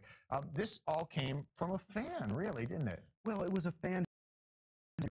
We began to do a series of interviews with a fellow named Chris Epting. And in the course of the interviews, he just seemed to understand where I was coming from. Eventually, I told him about these handwritten journals that I did when I graduated from college, starting in 1970, and chronicled the entire decade of the 70s. And he was fascinated with that. And he said, man, we got a book, let's do it. And that's how it started, and then we went on from there. You went to journalism school, correct? I was a journalist. I always knew I would write a book. I didn't know necessarily that I would write a book about myself, but yeah. And an avid reader. So as I you're read all the time. right, I knew that about you. And so as you're writing this book, how do you make sure that you're writing a great book, one that an avid reader would want to read? Well, how do you know you're writing a great song? That's a great question. So I just went with my gut. If it felt right to me, it was interesting because I had never written a book before. As I was writing the beginning of the book, I think I was writing kind of in a very generic kind of just simple way. As the book progressed, I began to get more descriptive and more really try to not so much embellish, but make the situations a little more interesting and colorful. And so I had to go back and rewrite the beginning. So in about halfway through the book, I think I found my voice. Yeah. And then I went back and recrafted the beginning, and then the book seemed to have a... So let me ask you about the song then. So when you write a song and you're looking and you want every song to be a great song, are you writing for you and from the heart for you, or are you writing what you think somebody else wants to hear? Well, I've learned over the years that I do my best work when I write for myself. There's a lot of writers who can tailor things for a specific, another artist perhaps, a style, but not me. I just write the best song I can, and the good thing about writing a song is that when you're done, and usually it doesn't take too long, you can play it for someone, you get immediate feedback. When you're writing a book, 2 years went by, and I had no idea. I had no idea if anyone was going to like it or how it was going to turn out. It was a little bit of different feeling. What do you learn about yourself when you go through the process of writing a memoir? Well, what I realized was that there were certain memories that came back. It was almost like regressive therapy, you know. You go back in time, and there were memories that came back, and I realized had I not done this project, I might not have never remembered this stuff for the rest of my life. So it was hidden in there, but... Right. With the book, just curious, just one last question on it. From the 70s to now, man, you talk about seasons of change. Do you? Yes. Why do you laugh? I'm laughing because when I got to 400 pages, I realized that even my mother doesn't want to read more than 400 pages about me. Right. So I actually never got to my move to Nashville in basically the last 17 years of my life, which is, I think, pretty important as well. So I guess maybe there's a volume 2. Volume 2, right? So we want to talk about music with you, but I want to kind of go back to the beginning here. Whenever we have a guest, I like to do a little thing called How Accurate Is Your Wikipedia? Now, the question I was going to ask you is backed up in your book. So I already know it's true, but I think it's fascinating. The first time that you met your co-star was actually during a gang battle that broke out in Philadelphia. Is that true? We didn't meet during a gang battle. We were escaping. We were escaping from a gang battle because I'm going to show my age here by saying it was a record hop, which meant that a DJ would have a teenage dance and spin records, kids would dance, but it was in a really bad neighborhood in Philadelphia where we were living at the time. Daryl had a group, he had a single out, I had a group, I had a single out. We were both invited to be at the same place at the same time. We didn't know each other. We had heard each other's records on the radio, but didn't know each other. And while we were waiting to go on in the back room, a fight did break out. And we went down the service elevator, and we went, hey, man, yeah, cool, nice to meet you. Blah, blah, I'm blah. Oates. I'm all right. right. Let's become the best-selling duo of all time. That's right. Okay, it Yeah. starts today. Yeah, that's right. Do it now. I'm the short one that you're going to hang out with for the next 50 years.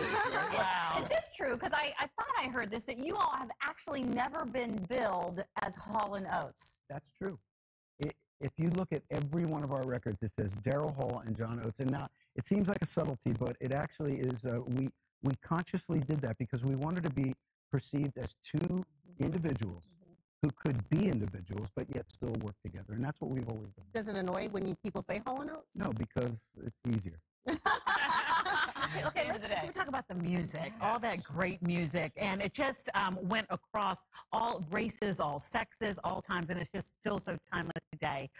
Where does that even come from when you're sitting down? What's the process to write a beautiful song like Steve mentioned, Sarah Smile? We started as songwriters. We think of ourselves as songwriters first and foremost. So that's where everything begins. There's the old cliche, it all starts with a song. You can be the greatest singer in the world, greatest guitar player, performer, whatever, but if you don't have a song to sing, it's no can do. Oh, okay. All right. Yeah, you see what? Okay. I got you. Yes, you got that. I heard, John, that you guys didn't even really know how to categorize yourselves when you were starting out as to what type of genre this music would be. Fortunately for us, we grew up and got started in the music business at a time where you were allowed to make creative mistakes, which I think is one of my biggest criticisms with the music business of today. There's no room for young artists to experiment and try things and find themselves.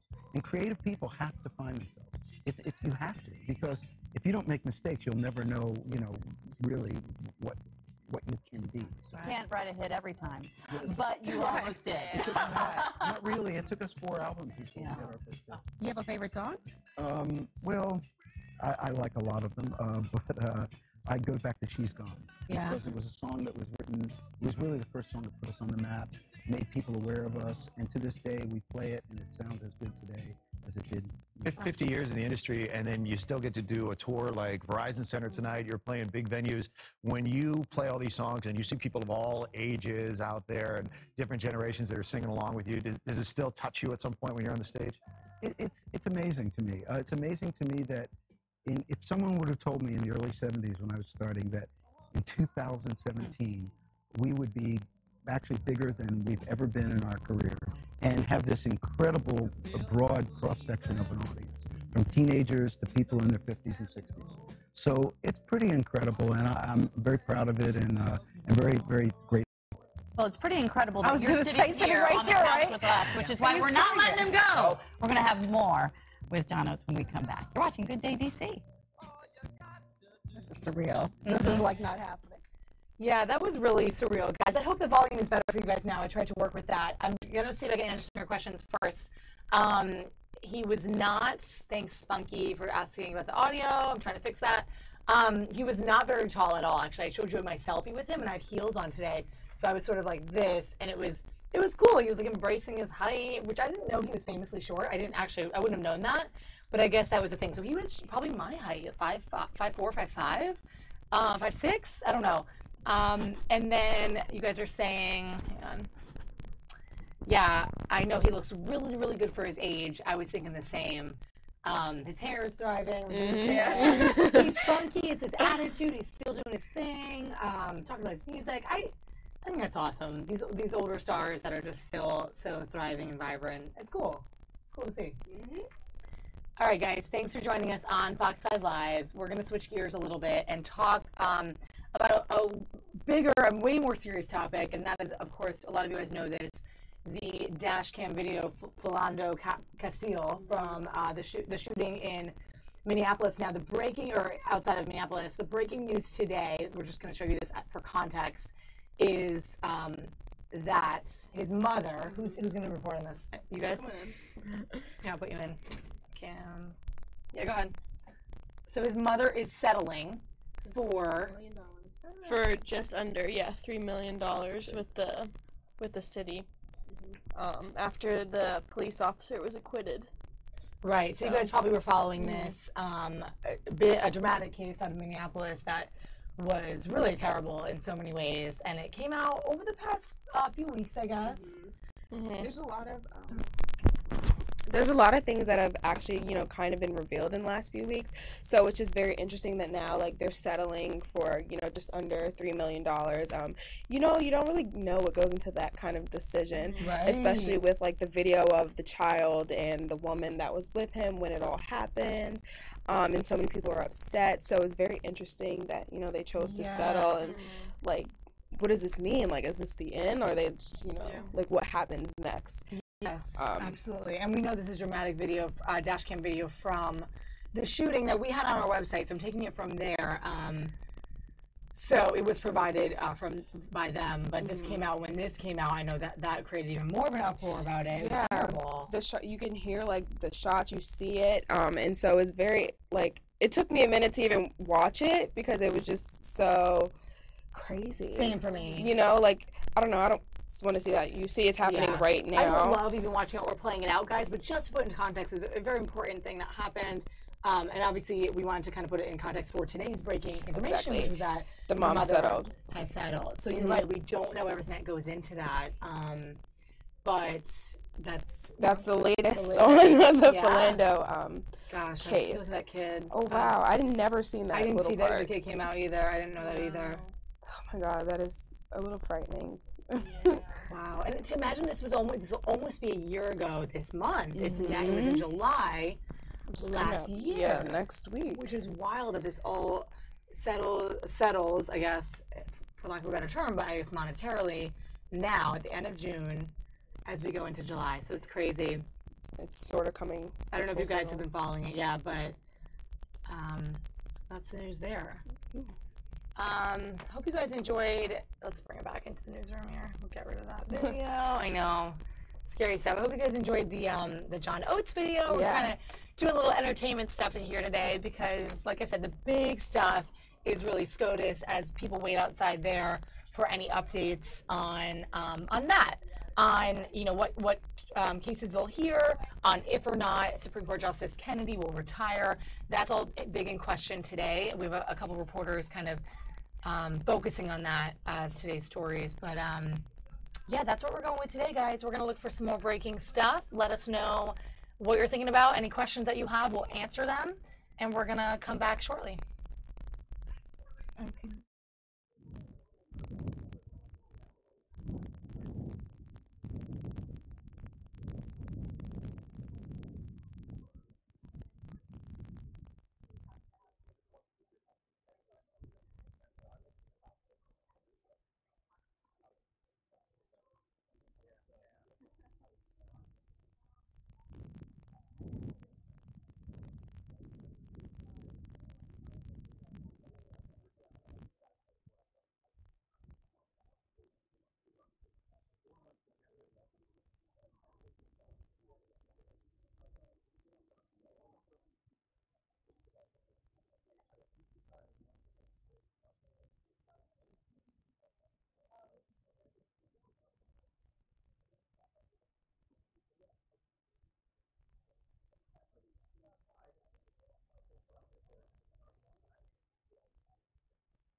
So let me just say this, by the time we ended the second show,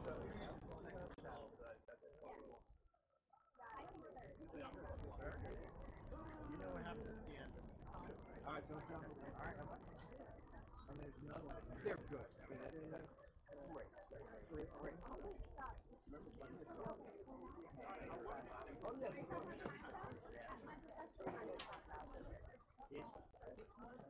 It's different. This morning I had that big one.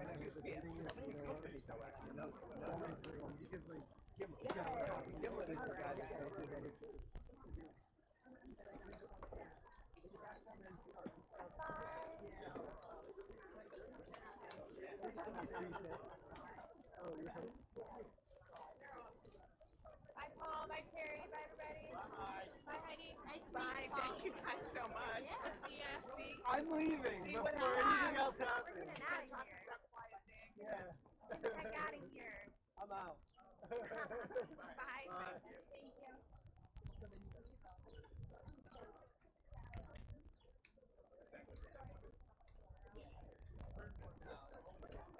Thank you.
Hey guys, thanks for continuing to join us on Fox 5 Live.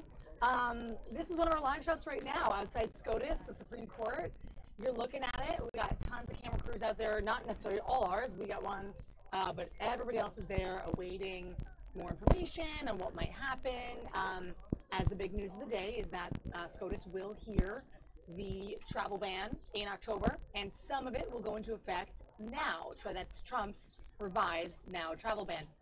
Some breaking information here, a statement, if you guys can read it, I don't know if some of you are on your phones, but from the White House there, a little double box, it's a statement from President Trump saying, today's unanimous Supreme Court decision is a clear victory for our national security. It allows the travel suspension for the 6 terror-prone countries and the refugee suspension to become largely effective. As president, I cannot allow people into our country who want to do us harm. I want people who can love the United States and all of its citizens and who will be hardworking and productive. My number one responsibility as Commander-in-Chief is to keep the American people safe. Today's ruling allows me to use an important tool for protecting our nation's homeland. I am also particularly gratified that the Supreme Court's decision was 9-0. So a unanimous decision there is what he's referring to about the parts of the travel ban that will go into effect in the meantime from hearing the full extent of it in October. So I wanted to bring you that statement on your screen. We'll bring it back to a full shot there outside the Supreme Court. And that's kind of what we're watching today. It's pretty much the news of the day-ish. I got Chelsea and Amber in studio right now. I'm going to do a little break for a second. So if you guys are just checking in with us, that's what we are doing today. I'm glad you guys are able to have a little conversation in our chat. Keep the chat flowing. Let us know what you think and any comments that you have that we can read on air to engage with you guys about today's events. We're keeping our eyes sort of on the other stuff too, kind of what's coming out of the pipeline for breaking news. So we'll be bringing you whatever live video that we can find and other any breaking news information that we have from our sister stations across the nation and anything that we have in globally as well. So yeah, that's where we're at today, guys. It's Monday, another Monday. Woohoo! Oh my gosh, but it's a good one. We're going into the 4th of July weekend. You guys have any big plans? Bring it back in. Nope. I really want to get to a beach. I haven't been to a beach all summer, but I have no plans. What about you? Wait. Hold on. Are we supposed to be working? I don't know what's gonna be happening on 4th of July. I'm not sure. Oh yeah, I don't know if intern. Yeah, with interns, I think you guys are good. With news, we're all on a mixed schedule, but I think most likely. I don't know what's gonna be happening. So 9 times out of 10, I might be staying home and cleaning the house. you never know. Yeah, that's a good thought though. With news, it's so varied. I mean, the news goes on any holiday, of course, and it sort of depends on your schedule, but it's always a nice time in the nation's capital because it's a big fanfare every year. They do fireworks on the Capitol or on the mall, overlooking the Washington Monument, and it's really gorgeous. And if you guys are in the DC area, if you've never done that, I recommend at least doing it once because it's cool to see. And you guys are from here, so you kind of have seen it. Yes. Emily, do you have any plans for the 4th? Are you around? Are you working? Or Probably with the family. My dad works near the White House, near the mall, and so sometimes his firm has something where you can go to the roof and watch the fireworks. So we did that last year, which was really, really neat. So. Yeah, that's really cool. I, as a DC resident for many years, I've done it. I think I did it once on the mall, and it's really a scene, and it's cool to see from rooftops, like you were saying, as well. So we're excited to go into that. Next week, it's already almost July. I can't believe that. But for now, we're here with a full week. I know, Fox 5 Live for you guys, Texas. I already did goat yoga for you. I'm not going to play it again. You can check my Instagram for more on that if you want to see it. But we did do some goat yoga in the farms when it was trending, a month or two ago, a month and a half ago. All right, guys, we're going to look for some more live video for you and bring you back to our bump shot of the Supreme Court, where most of the news is happening today. We'll be back with you in a bit.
a statement for the first time since having a baby.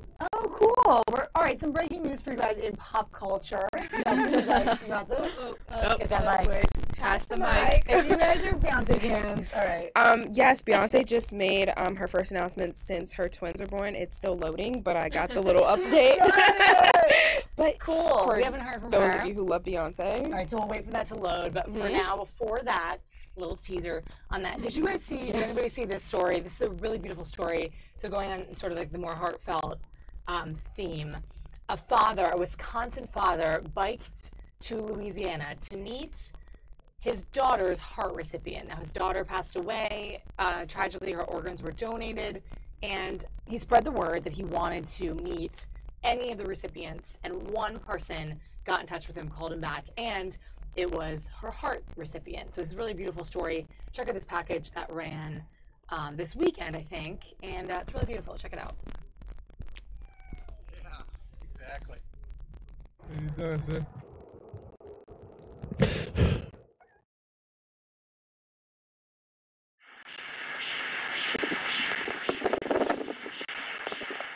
She's alive. Jack's alive and she's alive. It's her heart. This isn't about me.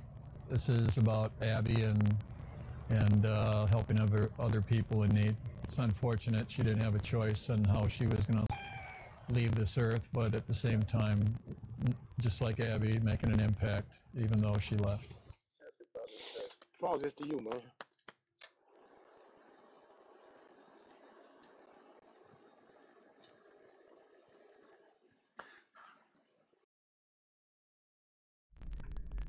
So that was more of like a raw piece kind of put together, but really the story behind it is quite beautiful. His daughter died tragically, and he was able to hear her heartbeat one more time by meeting this recipient. She died in a freak accident, I want to say, in January.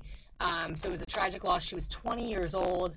And like I said, the father put the word out that he wanted to meet the recipients of his daughter's organs. One person followed back or wrote back to him, and it was this 21-year-old who needed had a heart issue. Really crazy. Yes, he was able to listen to it. It's really beautiful. Cool story of him biking to him to meet him and all that. So that was neat. All right, any update on Beyonce's public statement? Yes, it actually was in regard to the BET Awards last night. Okay. She won an award, but obviously she was with her twins. And she said, this has been a journey of love, of celebrating our culture, honoring the past, and approaching present and future with hope and resolve. And then she goes on to thank her mother for being, a big influence, and her whole family for the support. And obviously she thanks her fans. And if you didn't know, like the two girls, the sister singing duo, Callie, what are their names? I forget. Hallie and Chloe, I combined their names. Yeah. They accepted the award on her behalf. Because she wasn't there. Right. So people said it was breaking. It's not necessarily breaking because this happened last night, but that was just an update because she said something for the first time since having her babies, which we don't know. We haven't seen them, but We we haven't know she seen has them. twins. Yeah, or we don't know their names, nothing. Isn't that funny? They always keep Anything. it, and then it's a big blow up. Yep. It's like a big to-do, right? I think that's cool. Yeah, I like the sense of privacy that her and Jay-Z tend to have with their lives. I agree. So, yeah, I think that's cool too. Yeah. All right, guys, I'm gonna read some of your comments. What are you guys talking about? All sorts of stuff. All right. Your own conversations. Yeah, so I'm looking for video for you guys. Not a lot going on right now. Anything you guys want to talk about, or what are you guys thinking about today? Nothing. Well, me and Emily were up there on Good Day today, and Shake Shack has a cookbook. That's right. And you can make these Shake Shack burgers and hot dogs at your own house. So if you like burgers, hot dogs, shakes. Yeah. All right. So I want to know, what do you guys think about Shake Shack? Because it's definitely kind of a trending thing. It's kind of like a little hipster-y now. And there's more locations opening up or whatever in DC. I mean, what is really like the thing about it? I actually don't really get the popularity of it. I, first of all, have not had Shake Shack until this morning, and and it was good. It was a very good burger. I don't know the hype. Yeah. But I don't know. I'm a Five Guys girl myself. Are you? Tell them. Yeah. Yeah, I mean, maybe I just don't know, but Emily, all right, let's see what Em says. Oh, well, Although I do know they also just came out with their new breakfast line, which is a newer thing. Oh, okay. Now Shake Shack has all their like breakfast sandwiches. But yeah, I'd say I'm more of a Five Guys person myself. Okay, so people who like which the is fast also food thing- local. Yeah. Oh yeah. So people who like fast food thing have their certain wants. If you're on the West Coast, In and Out, like whatever, like you have your certain loves. But yeah. So Shake Shack came here to talk about how you can do it yourself, and we were. Austin, the guy, the DP came down, or the camera came down with these boxes, and we're like, here, quick, they're gonna go. So we grabbed them, and I like nibbled on one of them. I don't really know if my body like agrees with them. Like they're kind of like, I just don't really eat that stuff a lot, but like people love it. So I don't know what can you say. It's a trend. Yeah, it's kind of I feel like the In and Out of East Coast. I wouldn't. Is it? I mean, I've never had it, but in terms of like how they package them, you know, the paper and stuff like that, and the hype, but I have no idea why people like them so much. Then there's also zebra. It says there's also Z Burger, which seems more like a DC thing. Oh, never had that. I've heard that too, but just from being around here. Oh man! All right, guys. Well, let me know what you guys think in the comments. Feel free to chat with us on the live chat, guys. And we're gonna keep going with our day here. We'll bring you to a shot of the Capitol building here, guys, today before we come back to you inside the digital newsroom.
All right, guys, we're back in studio, and then there were two, like Amber just said. It's just me and Amber now.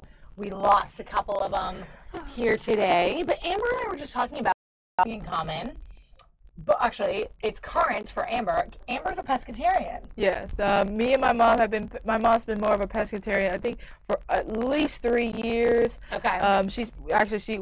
I'm a college senior. She's been a pescatarian since I was in high school. I've been a pescatarian since I've been like a sophomore in college.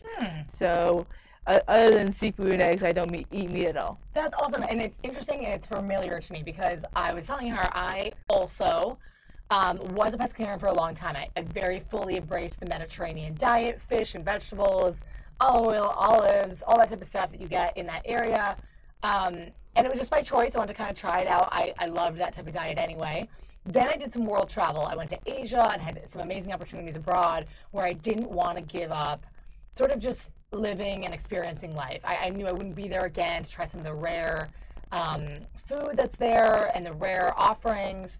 So I kind of slowly went back in and dabbled in it. Now I'm pretty open, although I will say I very much embrace Mediterranean because I kind of curbed back meat. I don't eat a lot of it, but I understand it. I really understand how it makes you feel good, and it makes you feel fresh and healthy, and I think it's awesome. So when you guys are speaking about, we're talking about Shake Shack, we're talking about burgers, all this fast food. You know, I knew it a lot growing up, weaned off of it, obviously, went into my own kind of diet thing, and now I'm pretty open, but I very much respect keeping it limited. That's cool. I think it's cool that you and your mom did that.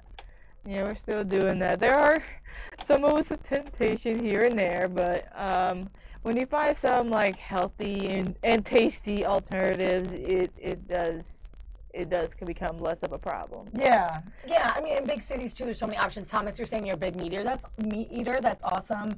I totally respect that and embrace that with people. People love their stuff. But I agree, it's really good to be in moderation, as Texas is saying, with all that stuff. One, to save money. Two, to just be controlled and, you know, just to enjoy sort of all aspects. That's what I like to do, in moderation of everything, so that I can try it all and just experience, you know, life. I don't Yeah, know. and since I became pescatarian, I've actually gotten healthier. Yeah, I went it's from definitely healthy. I went from a size 20 to a size 16, so I've gotten really. I'm now in like one of the healthiest moments of my life. So. That's great. I definitely found that diet to be pretty life-changing for me too. So guys, we're here in the digital newsroom, just waiting for any live stuff to come in. We're finding some video to share with you guys, and just hanging out. Me and Amber in the digital newsroom, midday here at Fox 5 DC. This is Washington DC's local Channel 5 news. Like I said, we've been live up at the Supreme Court all day. We have this camera there as the news of the day. Look at people with their umbrellas, their news umbrellas, shielding over their cameras, and journalists basically staking out to get anything that comes down from there. So we'll be also one of the first to get it as well. We're watching our Twitter to keep you guys up to date on that. There's not a time thing. We're just waiting to see if they just show to see up. what comes out, and I'm kind of watching on like my newsfeed too. I get the breaking stuff in my emails and on Twitter to see if anything comes out of it. Yeah. So we're getting the breaking news that Trump, and we shared this tweet, the post out of the White House earlier, he claimed a clear victory after the Supreme Court lets the travel ban take partial effect. So he was quoted as saying in that White House statement, it's a clear victory for our national security. That's the bigger news out of that. So again, limiting travel for people from 6 majority Muslim countries. And the court agreed to hear those arguments and let it take effect for the foreign nationals without clear ties to the United States. That's the news. That's what we already read sort of on air here. That's the news out of the Supreme Court today. So we'll be looking around for some more stuff, guys, that's coming out of our breaking news, and we'll be back with you in a little bit.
It's all open everywhere.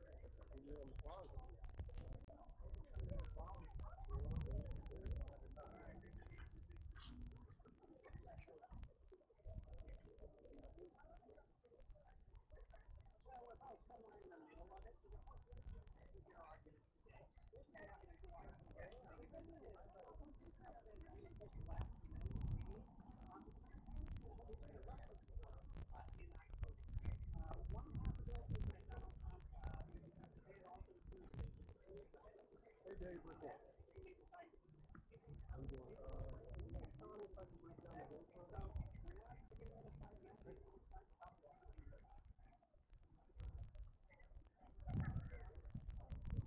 I appreciate it.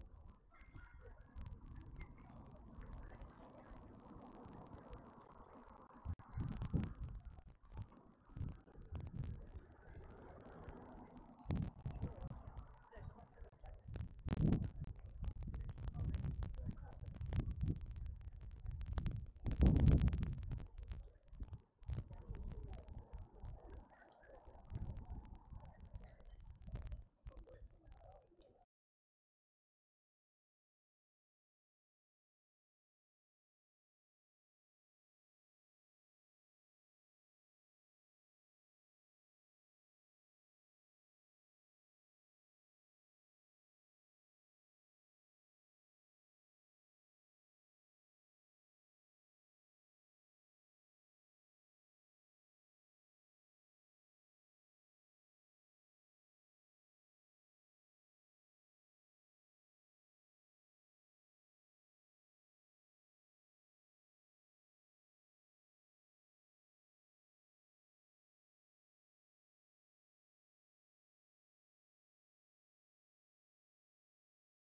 All right, guys, you're talking food here. So we're going to answer you with our little segment from this morning. We're talking about Shake Shack, how you can make it at home. I'm not as particularly interested in this. I'm not sure you like it. I don't even know. I haven't even heard of the Shake Shack. My dad probably does. He probably would be screaming right now, like, "How do you not know the Shake Shack?" But I've never. I don't even know where or what it is. I barely do. I only know it because I'm in DC. It's not my cup of tea. But for some people, you guys are talking about lasagna, chicken parm. I dig that. All Italian food. Give it to me. Baltimore is so good for it. Totally agree with you, Thomas. I'm going to have to check that place out. Thanks for the rec. Love all that stuff. Lasagna, marinara. Oh, yeah. I'm reading all your comments. Awesome. So, yes, I did eat the other half of that sandwich, Texas, that you're asking. So I will answer that question. He's What? a picture of a sandwich that I put on my Instagram this weekend. Oh, my gosh. I really dig really good food. So in case, though, you guys are interested, if Shake Shack is your thing, the welcome news is that you can now make it in your kitchen. We had a little preview of this, just a quick segment from this morning's show. So check it out right here. Hey, Aaron, what you cooking up? Hey, Maureen. Well, it is some really big news for Shake Shack.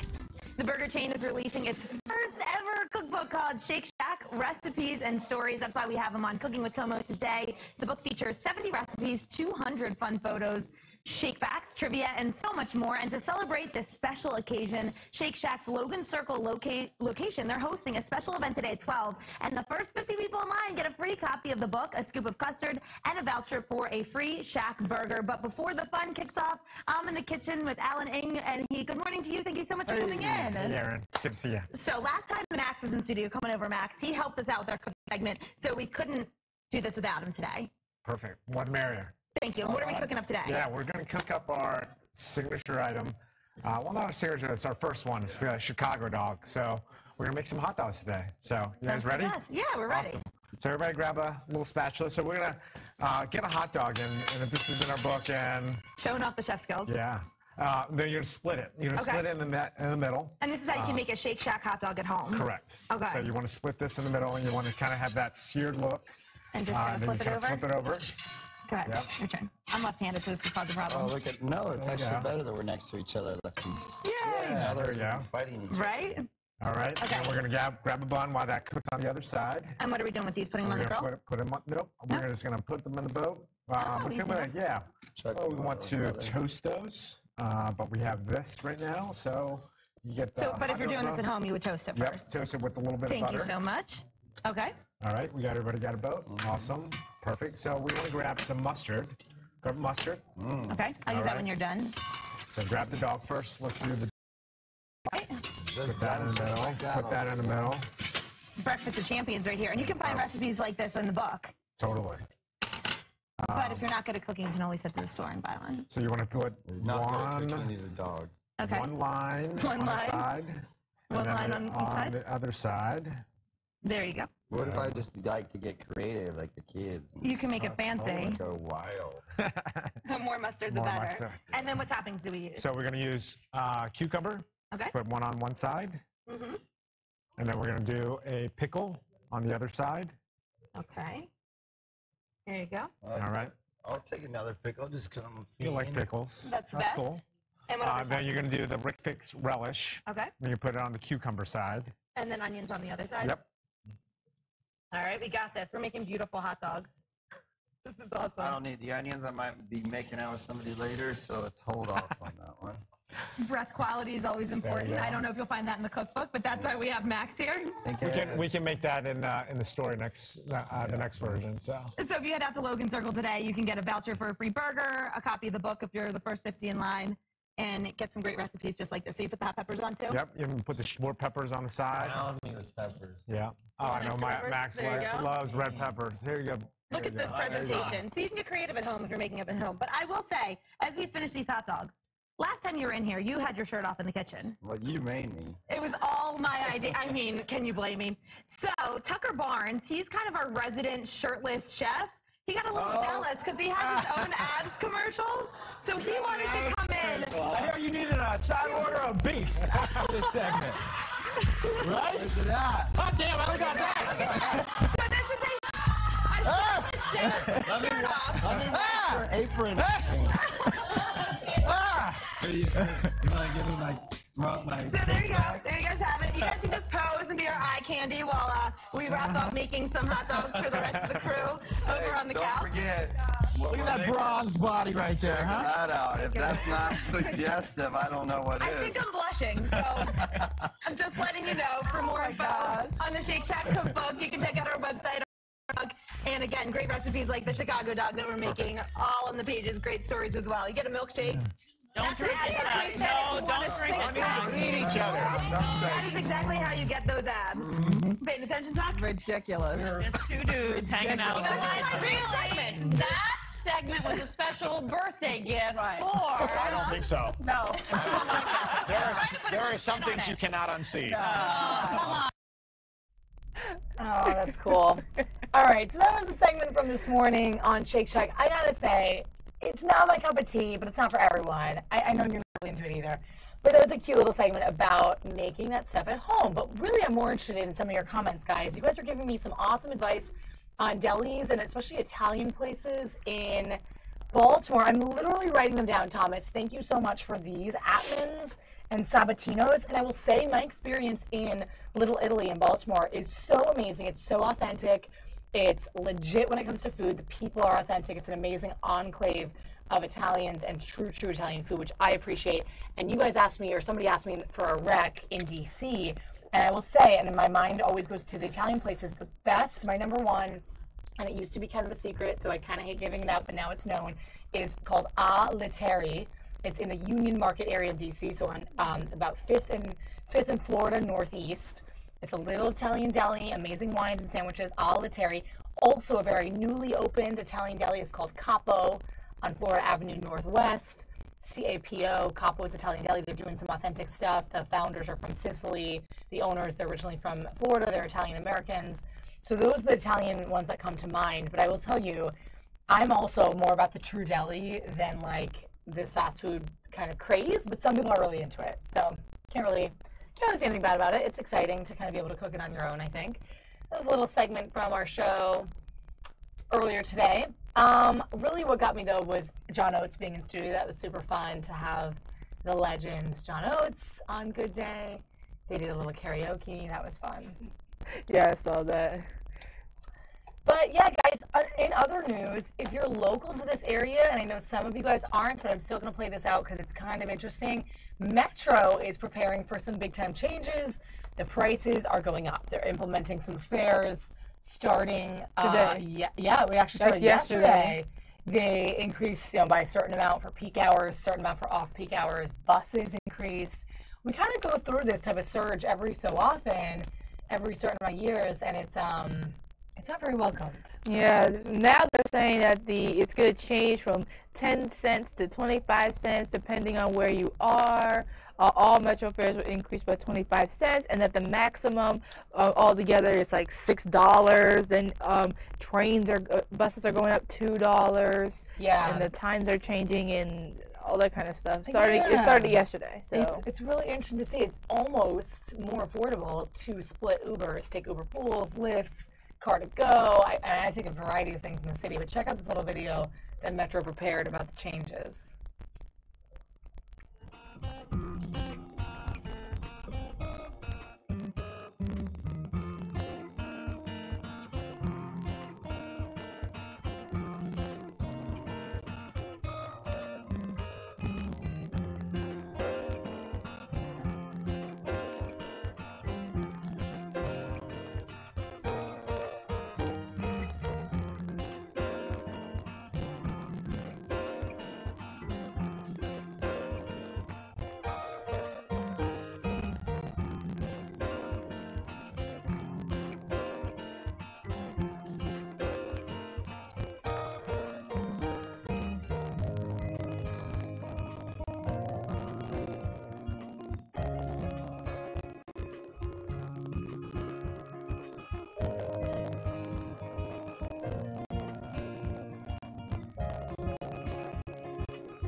So there it is, guys. The Metro's prepared little video getting ready for the Metro changes. So if you're in DC, that might apply to you. maybe not. Emery, do you take a public transport a little bit? Yes, I don't have a car, so I have to rely on the Metro and Uber to get where I need to go. So Yeah. this does affect me. Yeah, and I feel like I'm the same. I'm very big on public transport. I always was. So this isn't very welcomed, but I mix it up. I kind of take a lot of different modes of transport. Also in news, guys, a brutal attack caught on camera.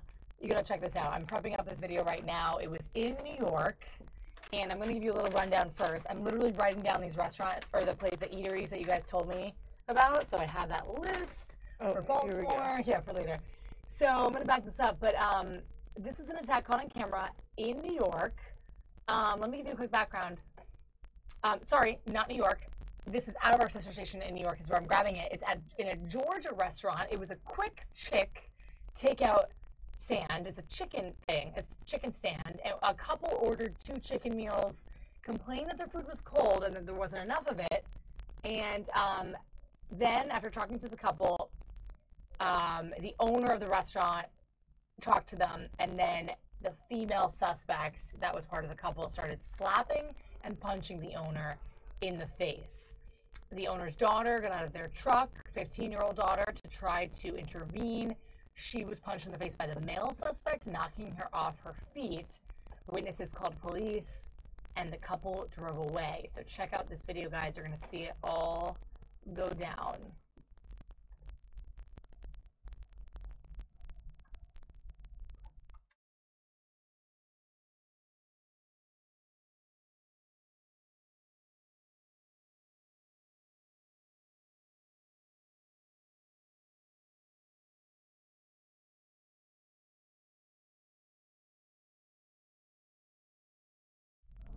All caught on camera. Pretty scary stuff. I didn't realize how graphic it was. That is pretty blatant. Look at the woman finally getting up. That is so All scary. this over chicken. I know. That poor little daughter. Oh, she gets right up. Oh my God.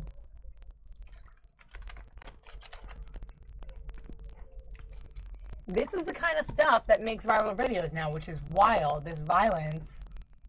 And Unnecessary violence. Important to let the public know and to realize, but wow, I can't even. I mean, thank goodness those people were nice enough to show up and comfort the girl, but that is over.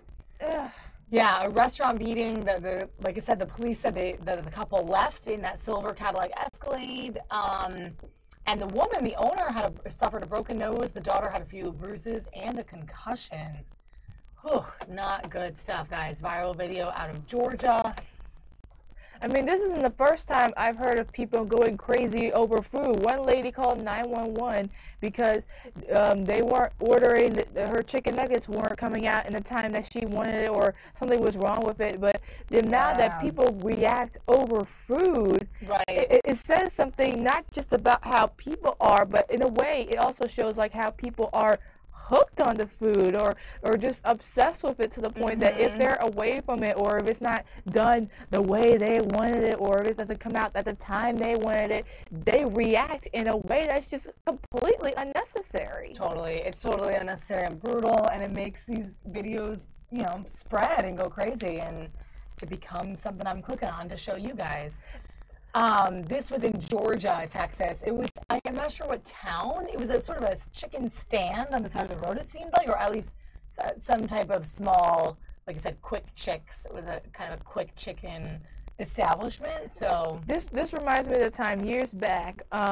There was this thing that I believe either KFC or Popeyes did, in which they had this new flavored chicken, and on the day that they served this new chicken, a bunch of people showed up, but it caused a whole lot of problems. Fights occurred, things were going on, and mainly the whole entire place rioted, mainly when the area ran out of chicken. And so there was a whole lot going on, but the fact that they were letting food control their actions, I mean, I know.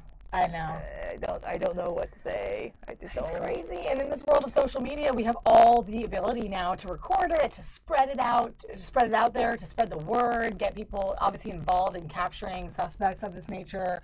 So we have an ability to police have the ability to get help in capturing people that are, that run away from these scenes. So it's all really interesting. Sometimes when I see these type of assaults, it just makes me want to go, what's going on in their head? Like, I know some people just go through like anger, or just like they have road rage, but it's just like half of this stuff. I'm just like, what is going through your head with someone? With just like, what are you thinking? Not like what were you thinking? Just like what goes on the mind of some of these people. Not just saying like they're crazy or anything. It's just like, what was their mind thought process? Yeah, good way to put it. All right, guys, I'm looking for a quick another video for you guys about SCOTUS. We're talking about the expected, perhaps, or at least the decision on the travel ban was already made, so we had cameras outside of there. But also another question is looming about one of the judges' retirements. Here's a little bit put together this morning about that. And Bob Barnard, our reporter, was live at the Supreme Court kind of talking about it this morning. So listen in here. Retirement. Well, that's the word that's rumored to be out there this morning. Bob joins us with the latest. Bob?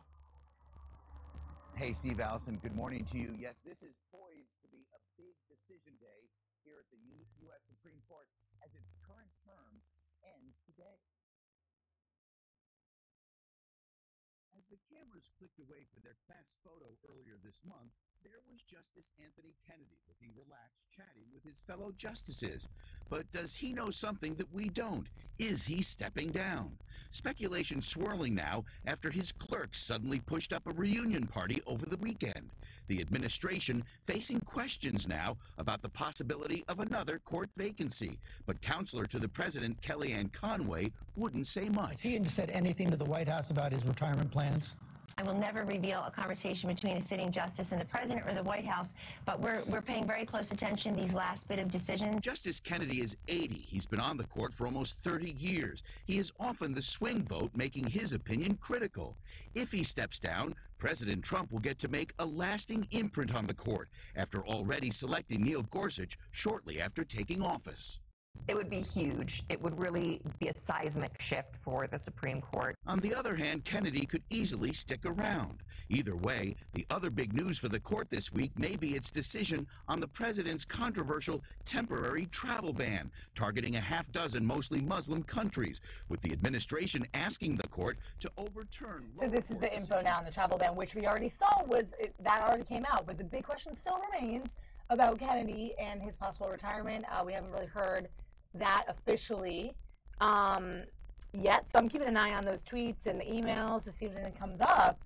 But that was Bob Barnard's package from this morning's show about that. So a little more enlightenment. I didn't know that the tip was sort of looming because there was a clerks bringing together old clerks of Kennedy's, kind of a possible reunion, little party possibly over the weekend. So looks to see that it looks like all signs point to possibly he is retiring. So we'll have to see what becomes of that. That's the big news of the day. I mean, he is 80, so I wouldn't super be surprised if he does decide to retire. Yeah. Especially since he's been working there for 30 years. Yeah, right. Oh my gosh, yeah, a long time. He's in his 80s, like we were saying, and but then again, as far as we know, this is a rumor. For all we know, this could be off, but the fact that they're not really saying anything could emphasize that he might be, but then again, we could be completely wrong. Right, yeah, you just never know. You never know. We're going to keep our eyes on it, guys, on what's going on in the nation's capital. Here's a live look at the Capitol Dome. Right there on Capitol Hill. Gorgeous blue skies today, guys. We're going into, well, the beginning of summer, right? The end of, or let's see, the start of like the hot, hazy summer months. You mean it's not hot yet? It's already hot. Yeah. It's hot. Is it hot where you guys are? Let me know where you're watching from. I know Texas, you're in Texas. I think, Thomas, you said you're in Baltimore, D.C. area. You're in D.C. now. And I hope that our sound is working again okay. It should be. And yeah, I've been in DC so long now, I'm so used to it, but yeah, we're getting into those hazy months. Yeah, because I go to Randolph College, which is in the middle of Virginia, I'm still trying to get used to the different, the temperatures between the states. Like literally one time in like January, it was snowing and I'm walking out and it's it's warm, and I'm watching water drip from the trees, and it's warm in January, and it just snowed like a while back. It was freezing cold, so I'm still getting used to it. And then sometimes in Maryland, it would be raining, and then I'll just casually go up to my window as the sun is setting, and oh look, the sky is orange. Sometimes it's really random. And you know what's funny? I have some friends that live in Denver. Totally different, right? It's mountain states. That's where the weather is super volatile. It's fluid. It's crazy. It's snow one day, super hot the next. Oh my gosh, we're getting another snowstorm over the mountains. So it's weird, but for that to happen in Maryland is really odd. One of the weirdest weather phenomena that I've seen. I'm not even sure what happened. I was on the train heading back to college, and it was like on a Sunday. It was the afternoon. I was just sitting there. I was talking to a friend how I had just eat cookies at my grandma's house. I look out the window. The sky is green. Like, it's like Emerald City, Wizard of Oz green. And I'm thinking, what in the world did my grandma put in these cookies? Because it was so weird just seeing the sky emerald glowing, emerald green. That's just like capture that pic. I couldn't, because it was only happening in this one area that we were going by, and we were going on the Amtrak. So I couldn't get it. I'm just like, what in the world did grandma buy? What was in these cookies? Speaking of train travel, right? I'm a big fan of train travel. Amtrak is so cool. I mean, it's not the best system in the world. It's not the fastest, but it's the one that we got. Yeah. It's nothing like Europe's, obviously. But I feel like I'd take it a good fair amount, especially being on the East Coast. I think it's awesome for travel up the East Coast. It's cool to see the cities that fly through. Yeah, I did go on I went to a train in Europe when I was doing a seminar for the summer in France. I took the train that went from Paris, France to Provence, France. So we went from basically the top of the country to the bottom in like 4 hours. Yeah. So but I've also mainly used the Amtrak because it's one of my only ways to and from home during like holidays. So it is convenient. Yeah, same. It's also a route for me to go home to New England. It's not the most doable, but honestly, I don't really drive the coast. If I did, I may even choose train over driving because there's so many tolls. There's so much traffic on the East Coast on 95, and going through those gorgeous cities, it's really cool to see some of the small towns. Some of them are big, obviously Philly and New York. But I would choose it. Sometimes I take that overnight train because it's just more economical and it's just better. It's faster. Speaking of travels, I've heard of something. I'm not sure if they're doing this or not, but there was a plan in which they would connect the world by having basically the world's longest road or train or whatever. It would connect America and go all the way to Europe and beyond, all the way down to China. And it would connect the whole world with this one long train or car. I don't even know what it was, but if it's still going on, I'm not sure if it is, but it would definitely be a lot more convenient rather than getting a plane. And you could just drive. But I guess the only problem would be like traveling, gas mileage, and all that. Yeah, I do think the train system could be amped up a little bit, but that's just me. I mean, it is what it is for now. We take it or leave it. And not to mention the safety hazards with people who do not know that you're not supposed to be on the track. Like, I don't, people like to play dangerously, but there's a warning for a reason. All right, you guys, we're going to keep looking at what is going on in today's world, in breaking news, in the nation's capital, around the world. We're just looking for a cool video to show you guys. Nothing coming big in on our big sources that we have here at the station or on our national stations as well. But it looks like you guys are chatting it up about pools. If you guys are poolside right now, that sounds amazing.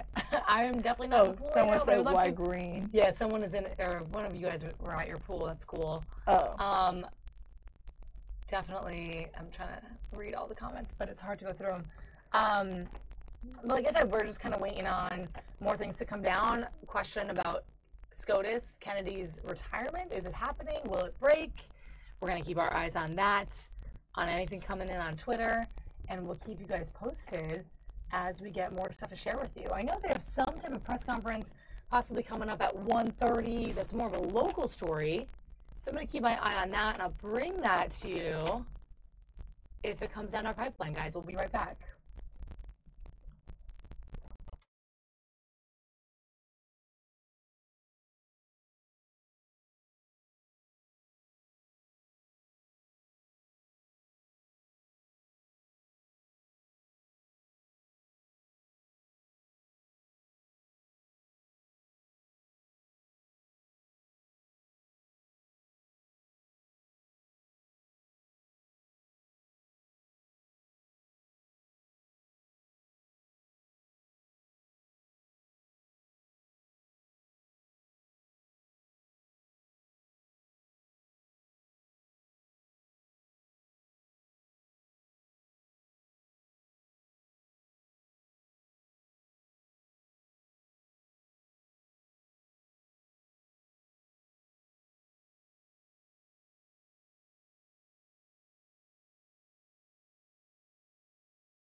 All right, guys, speaking of food, we're going to show you a cool knot package of the Capital Barbecue Festival. It's like the national event. It's a competition with all these barbecue people competing for cooking the best barbecue, and it happens every year. And I remember it pretty well. I used to work downtown, and our photojournalist, Mike Bischoff, put this together. He showed it to me before, and it's a really cool, just a beautiful knot package driven by sound about this community as family and friends form these barbecue teams, and they have this cook-off type thing. It was the National Capital Barbecue Festival this weekend, so check it out here.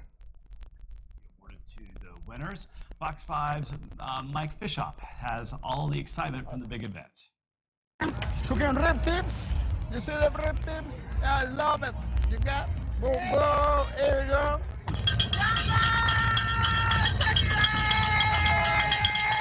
Put a little bit of. What's the secret to barbecue? Listen, barbecue is all about slow and low. See, most of the time, people, they cooking way too fast, and they ain't got no control of the fire. It's all about man controlling his fire and the outdoors element. You gotta add a little bit of that razzle dazzle in there. You gotta have a little bit of razzle, you gotta have a little dazzle. I don't know why, but Google thinks I'm there, they think I'm everybody's barbecue man. No, my sign is no, my number is no. You need to let it go. You need to let it go. Need to let it go. No, my sign is my number is no. You need to let it go. You need to let it go. Need to let it go. What you gonna say? You ain't running game. You cannot believe in every word. Call me beautiful, so you know. Want to cook on propane? My best advice is stay indoors, because outdoors is all about the wood, baby. It's all about the charcoal grill. It's all about the charcoal. So what makes barbecue great is man, outdoors, fire, and nature. Tell them about that pork, baby. Woo!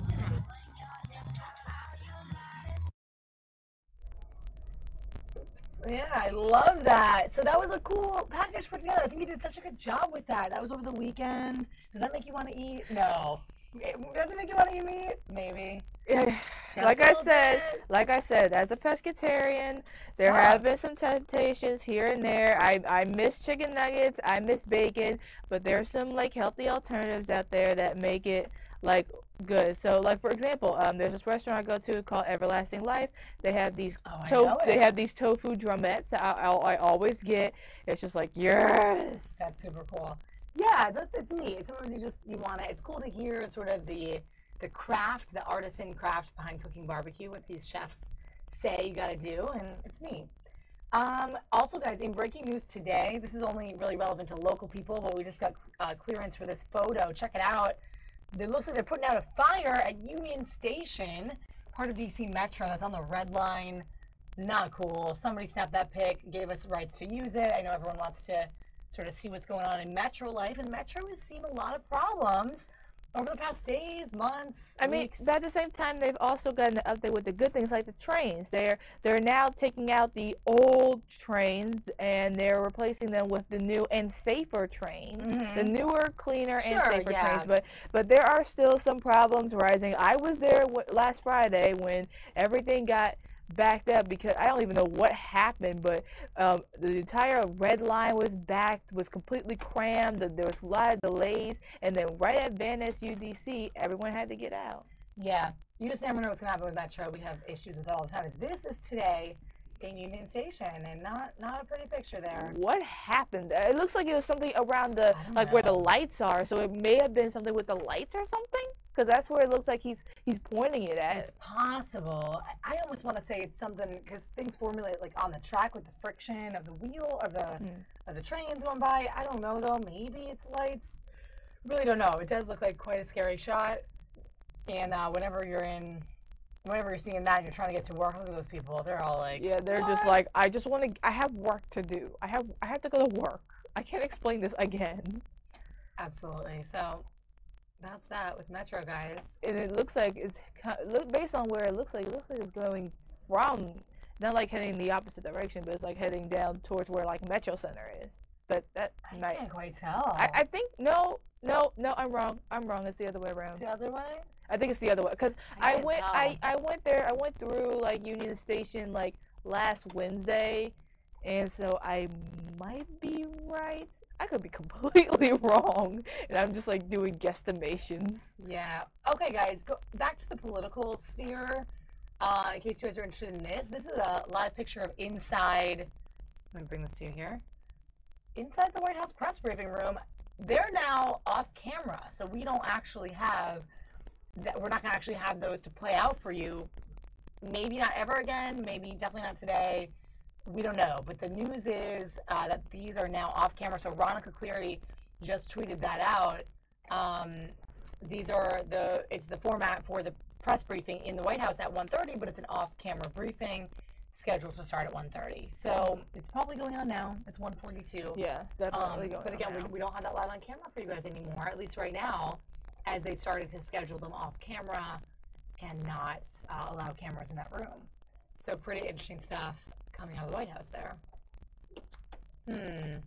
Well, that's what we got for you guys today.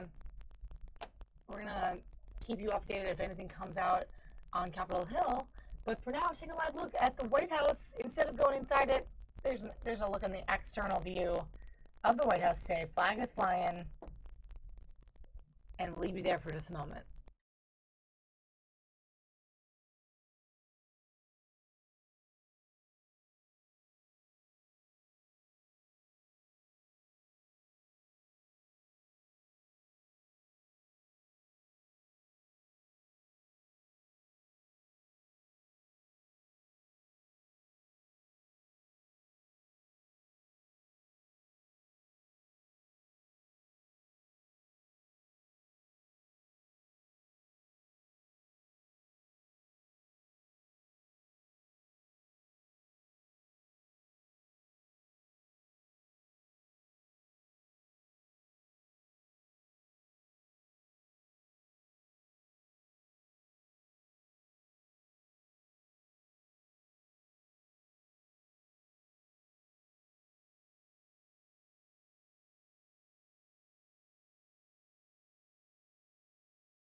Hey guys, cool. Okay, I'm coming back. I'm alone in the room. My interns have left me for now, and I had a little issue with the internet, but thanks for waiting. If you're still on, I'm backed up on your comments now, but I'm looking at them now.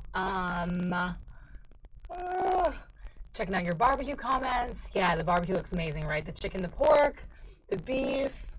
I agree. It's kind of a cool festival. It happens every year. They block off all these roads on Pennsylvania Avenue. It's only blocks from the White House. So it's a really cool event to kind of check it out. Yeah, sorry guys, you were sitting alone with the White House. That's all I got for you. Not a lot going on today. No more bump shots of the Supreme Court. No more news coming out of that. I'm kind of continuing to look for any breaking stuff, but it seems to be a little more of a dry Monday. But we're going to keep you up to date. We mentioned the 20th birthday for Harry Potter. We have a lot of fans in the newsroom, so a lot of people are talking about it, tweeting about it. And honestly, what made my day was John Oates in the studio, live on Good Day. I love that. I'm so excited to Instagram that out later, tweet it out. He's so cool. What a nice guy. I sent a really sweet message to my friend's parents, who it's their anniversary, so she had to kind of video them for a cute little message. I thought that was cute. We have a lot of fans in the newsroom. A lot of our digital team loves them and him. So that was really fun. And that's pretty much what we got for you today, guys. Hey, Tom. Hey, Texas. Yeah, so whatever else you guys want to talk about, let me know before we pretty much roll the show out at about 2 o'clock. There's not a ton of us on today, and I've had some internet issues. But it got better in the past couple minutes because I got to pick it up again. But, yeah, here I am, guys. Another Monday in the digital newsroom. And we're going to see what happens this week. You never know with breaking news what's going to happen. Amber's back. She's joining me. She's got her mic on. Yeah, we're just gonna chill out with some music, roll out the show eventually. I was finding some really cool video to end the show with, but I can't find it now. Oh, it was the karaoke from this morning. I'll find that so you guys can see. But don't forget to follow us, guys, on our website and our Facebook, Fox5DC. We're on Facebook, of course, Twitter, Fox5DC, Instagram, and Snapchat, all that same handle.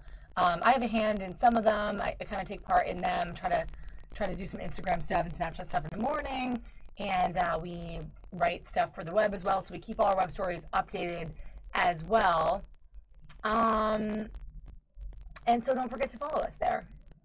Amber, you're active on social media yet? Or? Yes and no. I most likely am on like Pinterest, Instagram, Tumblr. And but right now I'm avoiding all social media because the Pirates of the Caribbean movie has been out and the Transformers movie has been out, which I have seen, but I haven't seen the Pirates of the Caribbean movie, and I completely dodge social media when certain movies like that comes out until I see them, because I know people love to do talk about it, they love to do fan art, and so the second I get on there I might get spoilers. In fact, last week I went on to Pinterest because I was just like, maybe it's been a while. I mean, what are the chances of me going on there and seeing a spoiler? I immediately go on my phone, hit the app, let it Pinterest launch, and literally immediately all I get is this a fan art image based on a spoiler from a TV show. I'm just like, oh my goodness, this is why I had to go. And of course I saved the image and I immediately went on to go and see what happened. What is this? So yeah, spoilers, man. When I do get to go, I do go on Pinterest, Instagram, Tumblr, mainly stuff in which has images, so that way I can save it and collect it. But I don't really do a lot otherwise. I am, I'll switch cameras here because we're here. Here's mine, guys. I know only a few of you guys are on and we're about to roll out the show, but there's my handle too. I like to follow a lot of arts and outdoor stuff and digital stuff, so you can follow me personally as well on the different platforms. And thank you so much for the comments on my necklace. Oh my goodness, the funny secret is I actually taped it together today because I had an issue with the clasp. I forget what they're called, but that clasp actually broke off this morning. Yeah, so I had to, the thing, and I tied it. Anyway, long story short, it's secretly taped. Only 3 of you guys are on, so that's all who knows, but it's a big secret. Speaking of social media, I heard there's a new update on Facebook in which I don't know how long it's been, but it's new to me, but the fact that you can now buy stuff via Facebook. Oh, okay. So now you can shop for stuff and get merchandise similar to Pinterest. And so I was on there. I saw these pair of boots this morning that look really nice. And which says a lot because I'm not a fan of clothes, or I wasn't. But then there was just these Harry Potter themed shoes, and I saw them and they look nice. And it takes you directly to the link where you can get them.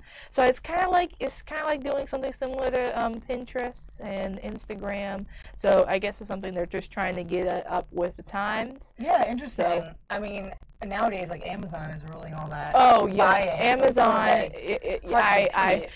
I heavily rely on Amazon. I love Amazon. A lot of us do for sure. Guys, apologize for efforting a lot of issues today in the newsroom, but we're here. It's me and Amber. Thanks, guys, for joining us. Well, I guess we're slowly going to end the show just about here. Yeah, I basically did use duct tape. I mean, I used clear tape, but that's my little secret for today. But yeah, I mean, another feature that's being rolled out, people are talking about, is the Snap Maps on Snapchat. It's sort of to locate people. There's a little bit of controversy surrounding it because it involves seeing where people are, and you know, if that could have stalking potential and whatnot. So there's a big question on that Actually, as well. I think it does. I mean, I'm wondering, like, does it like only occur with like friends that you follow, or is it just anybody can know who and where you are? You can do either way. You can be solely visual to friends, or you can be open to the public, and you can choose that as a user. So it gives you a lot of freedom in that, and you can also totally take off the option and put it in ghost mode, as they call it.